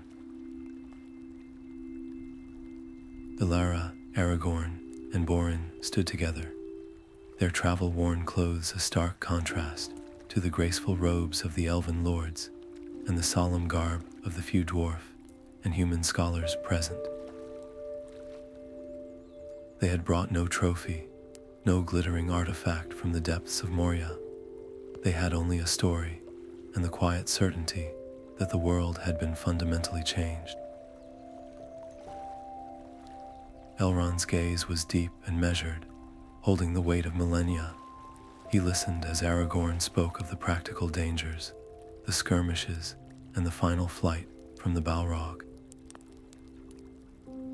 Boren, his voice a low rumble, described the feel of the stone in the chamber of Mazarbul, the shift in the mountain's deep song after the keystone was awakened. But it was Alara who gave their testimony its heart. She spoke not with the triumphant tone of a victor, but with the humble reverence of a witness. She described the stabilization of the echoes not as a conquest, but as a healing, a retuning of the world's great melody. She told of the curator's final moments, not to boast of a defeated foe, but to illustrate the power of redemption over domination. At first, a palpable skepticism hung in the air. The council was composed of beings who had seen empires rise and fall. They were wary of grand claims, especially from a mortal woman of Gondor. How could one so young, whose life was but a flicker in the long history of Middle-earth, have accomplished such a thing? The answer came not from Alara's words, but from the world itself. As she spoke of the Keystone's activation, a subtle but undeniable shift occurred in the council chamber. An elf lord who had been listening with polite detachment suddenly tilted his head, his eyes losing their focus on the present. He murmured that he could suddenly hear, as clearly as if it were yesterday, a specific melody that had been composed in this very valley at the dawn of the Second Age, a song he had not been able to recall in its entirety for centuries. Another scholar, a dwarf from the Iron Hills, shifted uncomfortably, confessing that the memory of his grandfather's face, which had been fading like an old portrait, had just returned to him with startling clarity. It was a quiet, collective realization that swept through the room. The change was not a thunderous event. It was a deepening, a filling in of colors that had been washed out, a strengthening of connections that had been frayed. The elves, who were themselves living echoes of a brighter age, felt it most keenly. The air itself seemed richer, the light more resonant. Their initial skepticism gave way to a quiet awe. Elara's claim was validated not by argument, but by a shared, tangible experience of a world made more whole. This validation, however, immediately sparked a new and more complex conflict. Once the reality of the stabilized echoes was accepted, the question of what to do with them arose. An influential member of the council, a Noldor elf named Celebrimbor, rose to speak. His voice was eloquent, his logic compelling. He argued that such a powerful, newly accessible resource should not be left to simply exist. Why should these echoes, these reservoirs of ancient knowledge and power, remain passive? With careful study, their energy could be harnessed. Imagine, he proposed, using the echo of an elven healer from Gondolin to cure plagues, or the strategic genius of a long-dead king to advise generals in times of war. This was not the greedy consumption of the curator, he insisted, but a wise stewardship, a way to use the gifts of the past to actively shape a better future. It was a seductive argument, one that appealed to the practical minds in the room, the desire to turn a philosophical victory into a tangible tool for the ongoing struggle against the shadows in the world. This challenge forced Elara into a debate that struck at the very core of her journey. She had to defend the intrinsic value of a thing left alone. She stood before the council, no longer a timid scholar, but a woman who had stared into the heart of both creation and corruption. Her response was not an angry rebuttal, but a passionate plea for understanding. She asked the council to consider the nature of the echoes themselves. They were not inert energy, like water behind a dam, waiting to be released. They were moments, memories, souls. To harness them, even for a noble purpose, was to reduce them to a utility, to make them servants. She argued that the true power of the stabilized past was not in what it could do for the present, but in what it was. Its value lay in its freedom. The echo of the healer was not a medical tool, it was a testament to compassion. The memory of the king was not a tactical manual, it was a lesson in wisdom. To use them, she said, would be to repeat the curator's sin, albeit with a kinder master. The echoes deserve to be honored as monuments, not employed as laborers. Her philosophy was one of passive guardianship, to protect the past so that it could inspire, not so that it could be put to work. This debate, though conducted with elven courtesy and scholarly precision, established a precedent that would resonate for ages. The stakes were no longer about the immediate fate of the echoes, but about the ethical relationship the free peoples would have with their own history. Would they become curators, managing the past as a resource, or would they become guardians, respecting it as a sacred trust? Elara's argument, backed by the tangible, unmanipulated beauty of the newly stabilized world, carried the day. It was a victory for a philosophy of humility over utility, for allowing the past to retain its mystery and its autonomy. As the council, led by Elrond's wise and weary agreement, accepted her view, a profound silence fell over the gathering. It was a silence of acceptance, of a new path chosen, and in that moment, as if in benediction, the evening star, Arundel's jewel, appeared in the twilight sky above the valley. And to every eye present, whether elven or mortal, its light seemed to shine with a renewed intensity, a clear, untouchable brilliance that was a perfect echo of the choice they had just made, a light to be guided by, not a flame to be captured.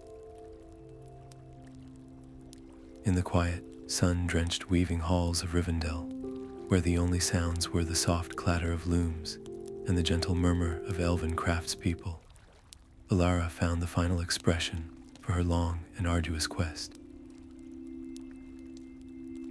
The great, sprawling tapestries that adorned the walls told stories of ancient battles and lost loves, their colors vibrant even after thousands of years. They were echoes in their own right, but they spoke of things that were finished. Alara envisioned something different.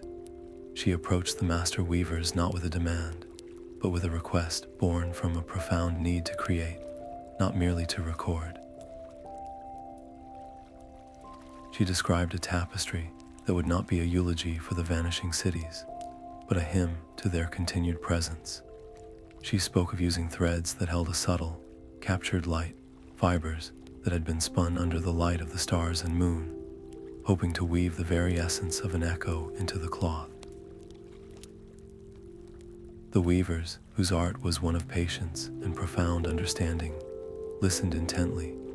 They saw in her eyes not the feverish obsession of the scholar she had been, but the calm purpose of a guardian. They agreed, recognizing that this would be a work unlike any other, a collaboration between mortal vision and elven craft to create a new vessel for an old soul. The act of creation itself became Elara's final, active contribution to the preservation she had almost died to achieve. For weeks, she was a constant presence in the weaving hall. She did not wield the shuttles herself, but she guided the work with the same meticulous care she had once reserved for ancient scrolls. This was not an act of scholarly analysis, it was an act of birth. She was translating the intangible, the feeling of the Keystone song, the chill of the Grey Haven silence, the warmth of the Alliance in the 21st Hall, into a tangible, beautiful object that could be seen and touched. It was the ultimate answer to the curator's greed. He had sought to capture echoes in cold iron and bind them to his will. Elara, in contrast, was inviting them into a tapestry, offering them a home woven from beauty and respect, where they could live on freely, inspiring all who looked upon them. Each thread placed was a stitch in the healing of the world, a quiet, deliberate counterpoint to the violence and fear that had marked her journey. This process, however, was fraught with a deep, internal conflict. How does one distill a journey that spanned the map of Middle-earth, that crossed from the depths of despair to the peaks of revelation, into a single, coherent image? The tapestry could not be a literal map or a chronological timeline. It had to be a symbol, a pattern that conveyed the heart of the story without getting lost in its countless details. Alara faced the difficult task of editing her own lived experience, of deciding which moments were essential to the core meaning and which, though precious to her, were footnotes in the grander narrative. Should the focus be on the discovery of the map or on the final confrontation? Was the Balrog's fury as important as Boren's steadfastness? This was not merely an artistic choice, it was a philosophical one. She wrestled with the weight of representation, understanding that the story this tapestry told would become, for many, the definitive story. It was a burden of curation, but one undertaken with a spirit of generosity rather than control. The most significant decision, the one that would define the entire theme of the work, came when she considered the figure of the curator. The easy, emotionally satisfying path would have been to omit him entirely, to let the tapestry be a pure celebration of light and victory. Or she could depict him as a monstrous antagonist, a shadowy figure to be vanquished, which would have made for a simpler, more dramatic tale. But Alara chose a third, more difficult path. She instructed the weavers to include him, not as a villain, but as a figure in the moment of his redemption.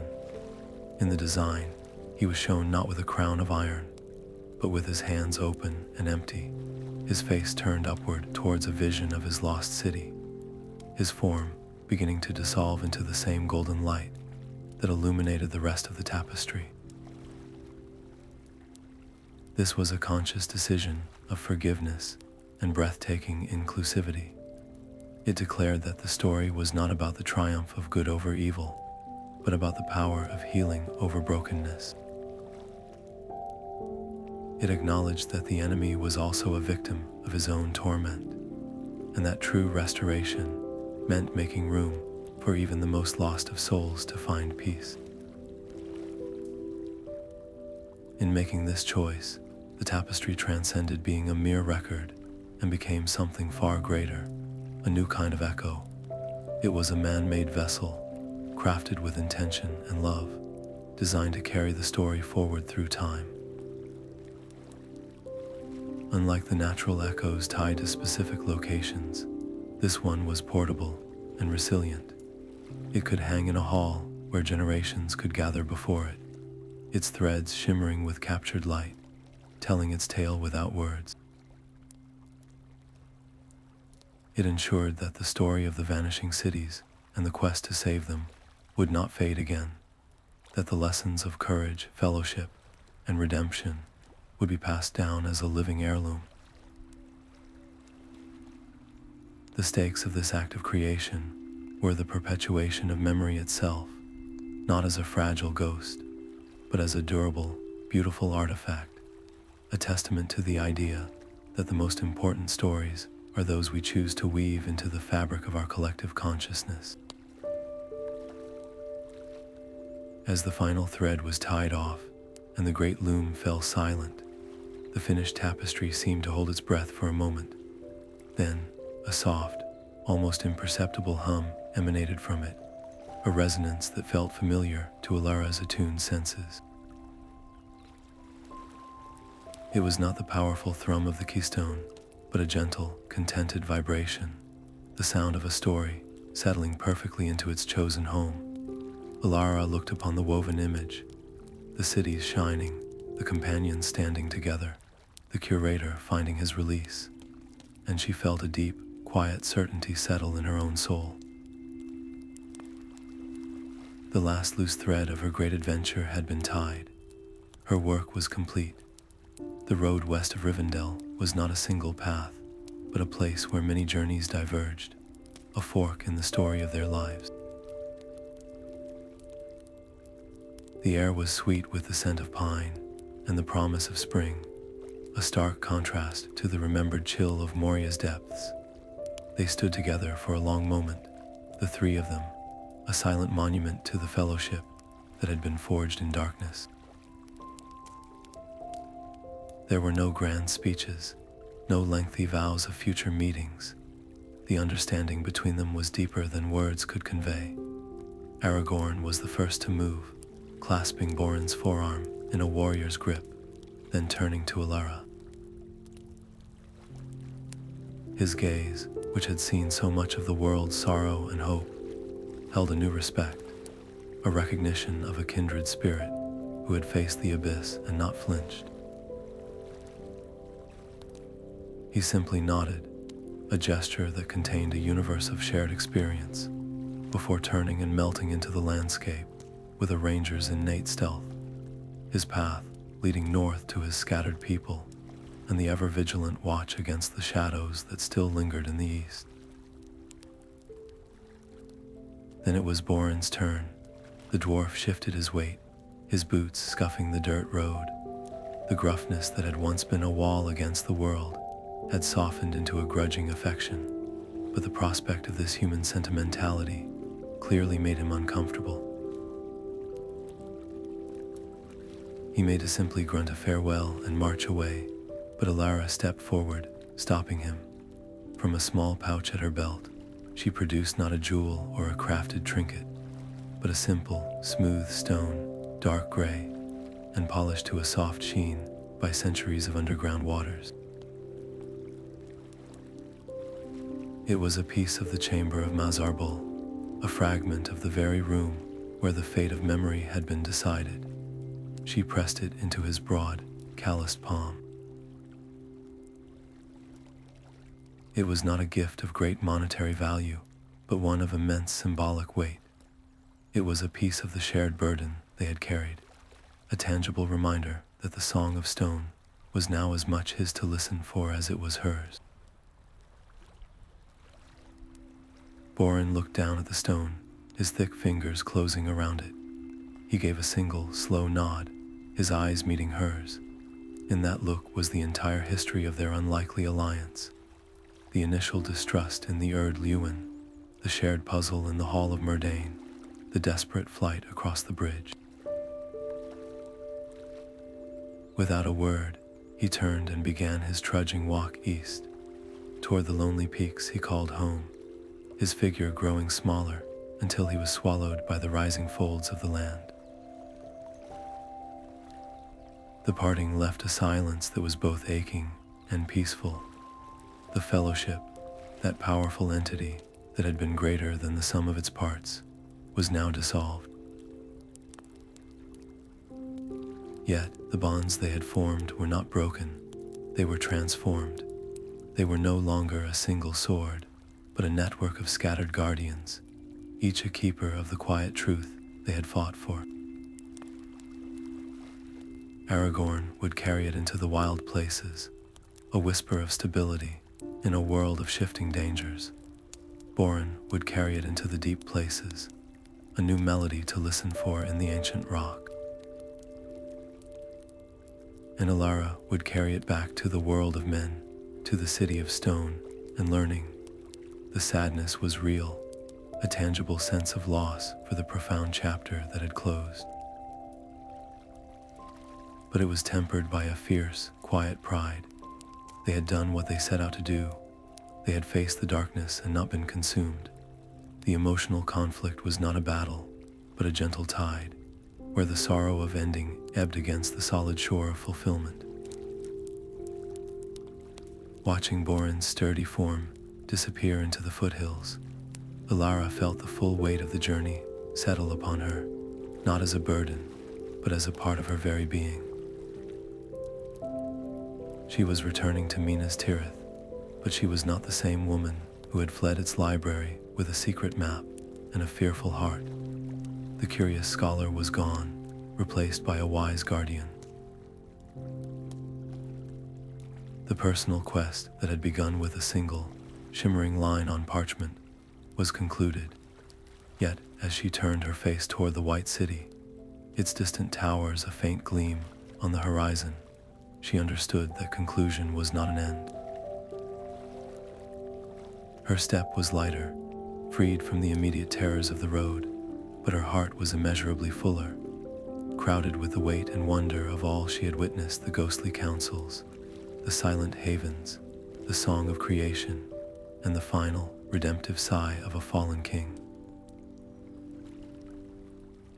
She carried a library of memories within her, and now her work was to find a new way to shelve them. Returning to the white stone corridors of Minas Tirith felt like stepping into a dream of a life she had once lived.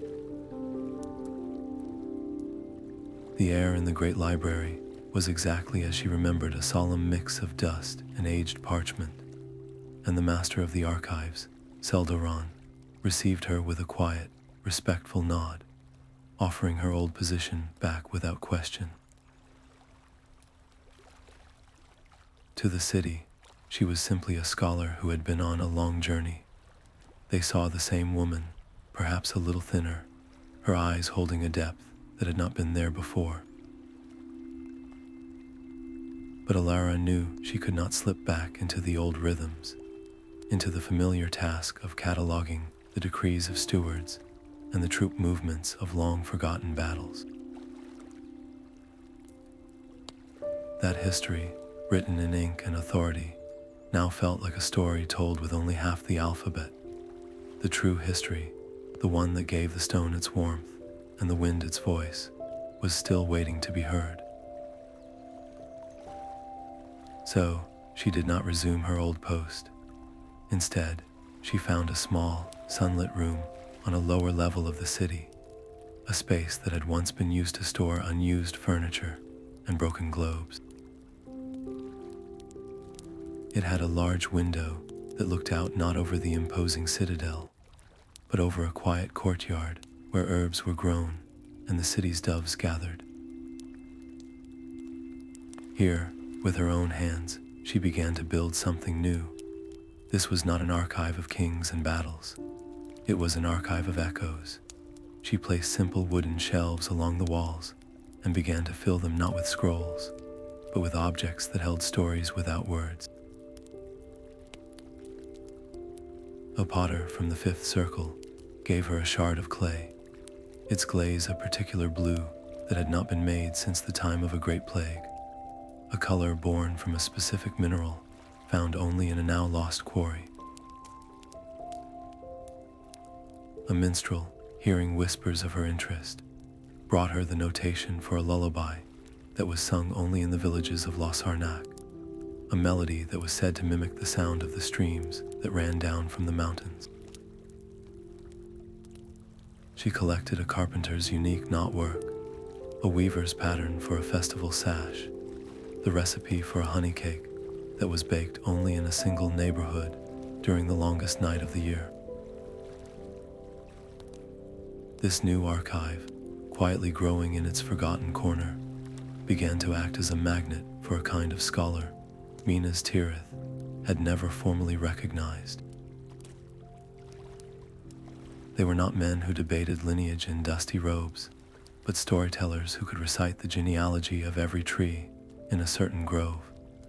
They were minstrels for whom a single, haunting chord progression was a historical document as vital as any treaty. Artisans came, their hands still stained with dye or smelling of forged smoke, to share the techniques passed down from their grandparents, techniques that were the living fingerprints of their ancestors.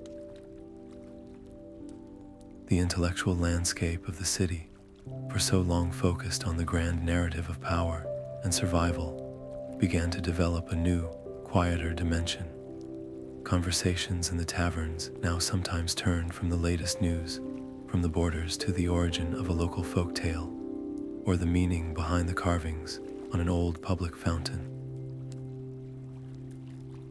The soul of Gondor was beginning to remember itself not just as a fortress, but as a home. This subtle shift did not go unchallenged. The traditionalists, the historians who saw history as a chronicle of great men and decisive events, watched her endeavors with polite but firm disapproval. They did not confront her openly in the halls of power. Their opposition was a quieter, more insidious thing. It was a raised eyebrow when she passed, a dismissive comment about charming trifles and the hobbies of women, a subtle redirecting of resources and recognition away from her small room. They argued in their measured tones that in a world still shadowed by threat, the duty of a scholar was to preserve the lessons of war and statecraft, not to curate recipes and children's songs. To them, her work was a frivolous distraction, a dangerous turning away from the serious business of ensuring Gondor's continued strength. The conflict was not a battle, but a cold war of ideologies fought in whispers and withheld approvals. Faced with this entrenched opposition, Alara made a conscious and patient decision. She would not engage in public debates or write lengthy defenses of her methodology. She had learned in the depths of Moria that some truths cannot be argued into existence. They must be felt. She chose to lead by example, to build her archive not as a fortress from which to launch arguments, but as a garden that would demonstrate its own value through its beauty and vitality. Each object she collected, each story she recorded, was planted with care. When a visitor would express skepticism, she would not lecture them on the philosophical importance of everyday life. Instead, she would hand them the shard of blue pottery and ask them to feel its cool, smooth surface. She would have the minstrel play the lullaby from Lossarnac. She allowed the power of the stories themselves, their simple, poignant humanity, to make the argument for her. It was a strategy of quiet demonstration, of allowing the echoes to speak in their own defense. The stake in this quiet struggle was nothing less than the cultural memory of Gondor itself. For centuries, the city had defined itself by its walls, its soldiers, its unbroken line of stewards holding back the darkness. It was a history of glory and grim necessity, but it was a history that left little room for the softer, more enduring truths of what was being protected. Elara's work was a gentle but persistent push to expand that definition. The true heritage of a people, she believed, was not just in its moments of heroic sacrifice, but in the songs sung at its hearths, the crafts perfected in its workshops, the small, daily acts of beauty and kindness that made life worth living. The shift she championed was from a focus on glory to a deep appreciation of heritage, a recognition that the strength of a nation lies as much in the resilience of its culture as in the sharpness of its swords. One evening, as the setting sun filled her small archive with a soft, golden light, a young apprentice from the Guild of Musicians hurried in, her face flushed with excitement. In her hand, she held a fragment of parchment on which were scrawled a few lines of musical notation and a single, cryptic verse of lyrics. The melody was simple, but there was a quality to it that made the air in the room seem to stir. The young woman explained she had found it tucked inside an old psaltery bought from a trader from the south. It sounded, she said, strangely familiar, as if it were a half-remembered dream, and she thought the Lady of the Echoes might know its meaning. The courtyard of the citadel was a sanctuary of quiet order, a geometric arrangement of pale stone paths and low, fragrant hedges, a world away from the chaotic beauty of the wilds she had traversed. It was here, in this place of cultivated peace, that Alara found herself walking one afternoon, the weight of her new, quiet life in the archive, a comfortable cloak upon her shoulders. Her fingers trailed absently along the leaves of a young white tree sapling, a scion of the line of Nimloth, its bark still smooth and pale. The touch was meant to be nothing more than a casual connection to the living world, a moment of simple appreciation. But as her skin made contact, the world did not fall away into a vision of the past.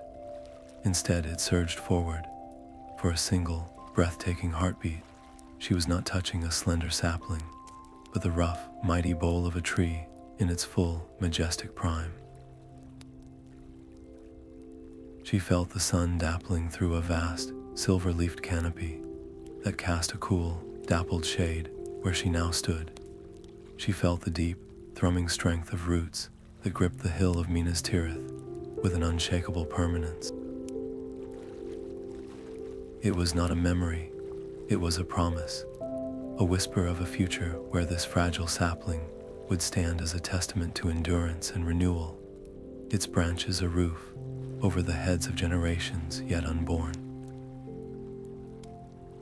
The sensation vanished as quickly as it had come, leaving her hand resting on the delicate sapling, her heart pounding with a rhythm that felt out of sync with the present moment. The consequence of this fleeting contact was a revelation that redefined everything she thought she had accomplished. The stabilization of the echoes, the anchoring of the Song of Stone, had done more than just secure the past against decay. It had, in some way she could not begin to comprehend, strengthened the very threads of time itself. The past was no longer just a collection of fixed points. It had become a foundation, a source of resonance that could now, faintly, hum in harmony with what was yet to be. The echoes were not merely memories, they were seeds. The courage of a long-dead warrior could now subtly influence the bravery of a child not yet born. The creative genius of an elven smith could whisper inspiration to an artisan 1,000 years in the future. The keystone had not simply preserved history, it had activated a latent potential for the past to actively nourish the future, creating a delicate, living bridge across the ages. This new understanding brought with it a profound and deeply unsettling internal conflict. The scholar in her, the part that had always sought to catalog and understand, was electrified by the possibilities. What truths could be gleaned from this connection? Could future perils be foreseen and avoided? Could moments of great joy or discovery be sensed before they occurred, allowing hope to flourish in dark times? The temptation to explore, to test the limits of this ability, was a powerful lure, but the guardian she had become, the woman who had seen the terrible cost of misused power, felt a deep chill of caution. To peer into the future, even faintly, was to tread on ground far more dangerous than any forgotten ruin. The past was fixed, its stories complete. The future was a tapestry of infinite possibilities, a river with countless branching streams. To focus on one potential thread could blind her to others. Could such knowledge create a paralyzing fear of what might be? Or worse, could it inspire an arrogant desire to manipulate events, to try and force a single future into being, becoming a different kind of curator, one not of the past, but of destiny itself?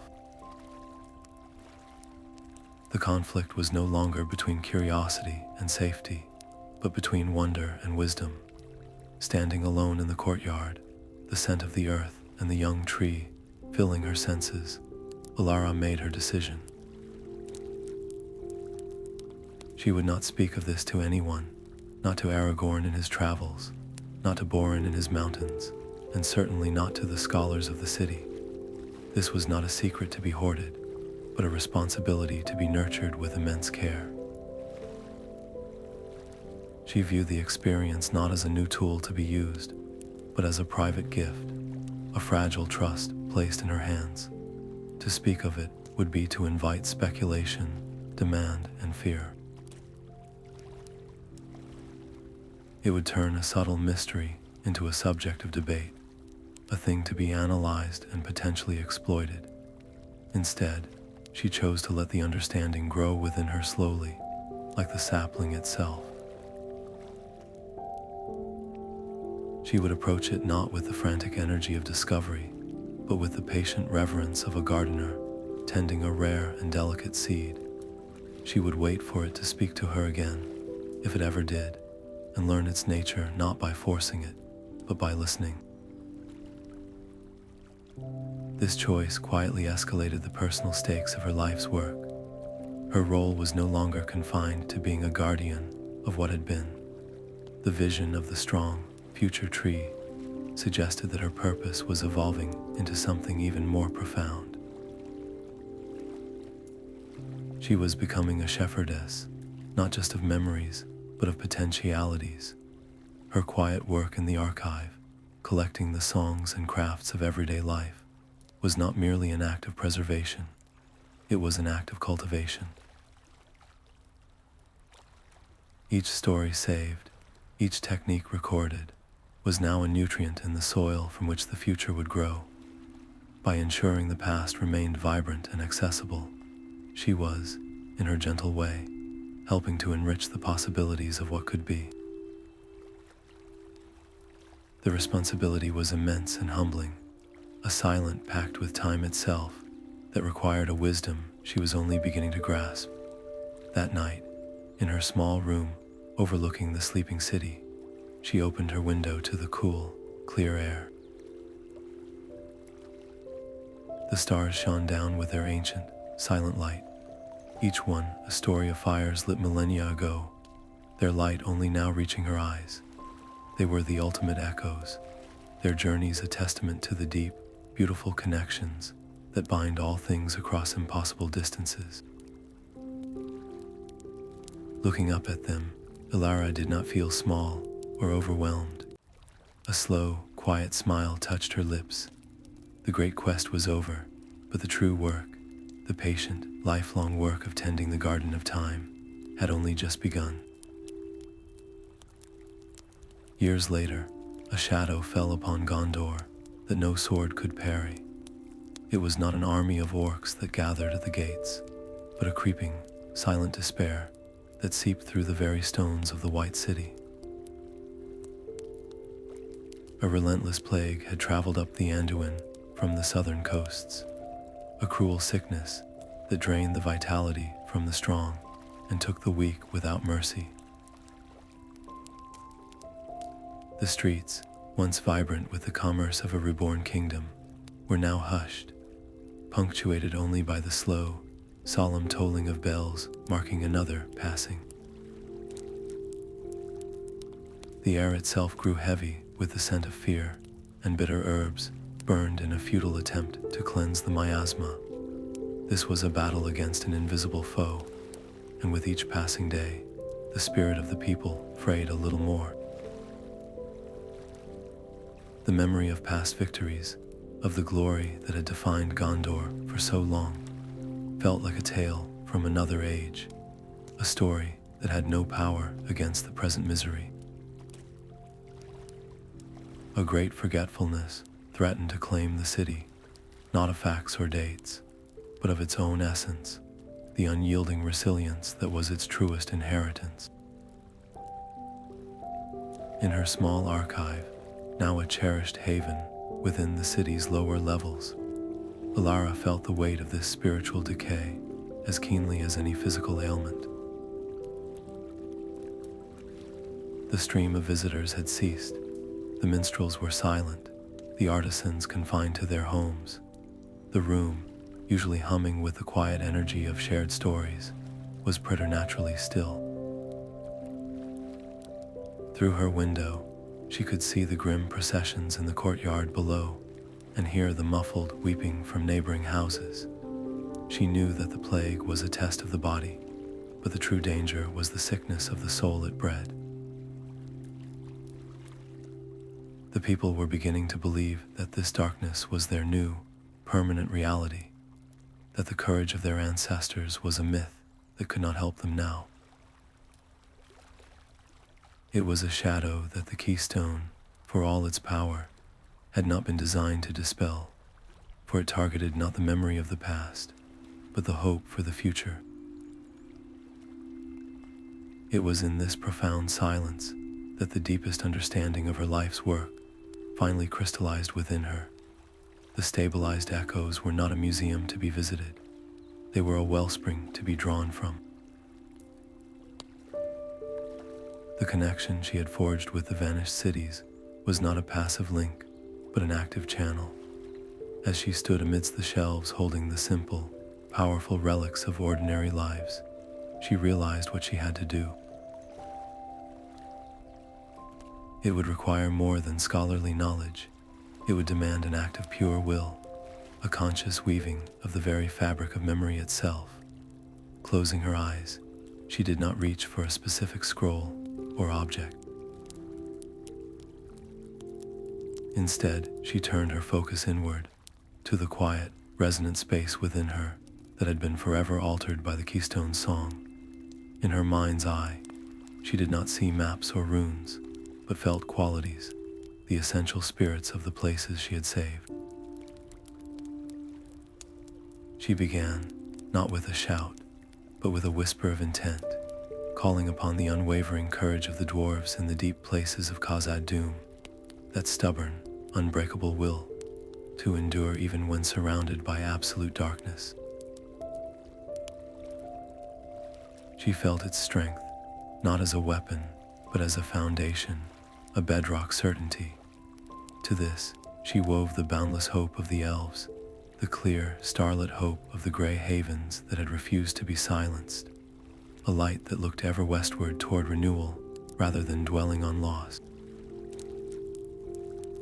Then she drew upon the resilience of Osteliah, the city that had been broken again and again, yet whose stones still whispered of a people who would always return, who would always rebuild.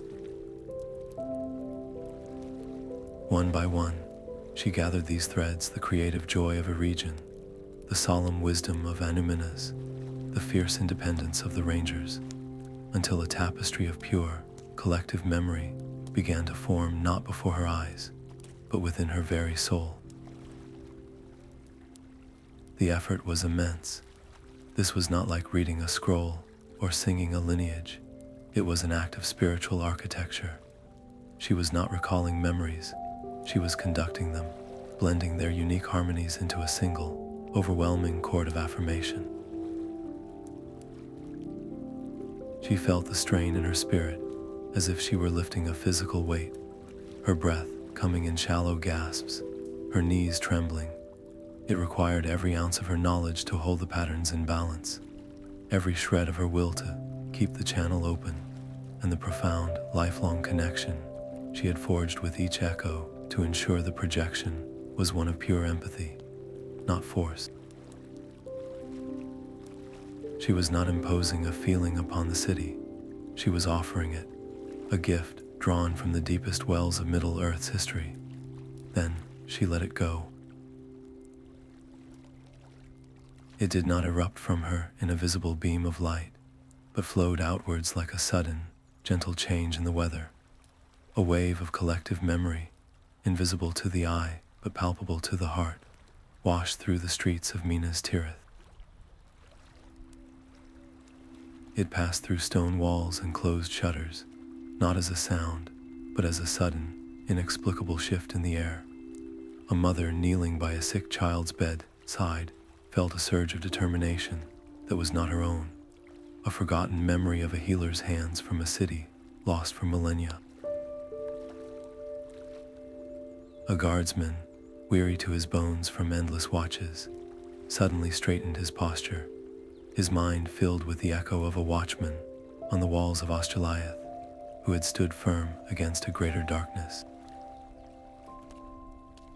In the silent taverns and deserted squares, a feeling settled over the people, a feeling that they were not alone in their fear, that they were part of an unbroken line that had faced despair before and had always found a way to endure. The shadow of doubt did not vanish in an instant.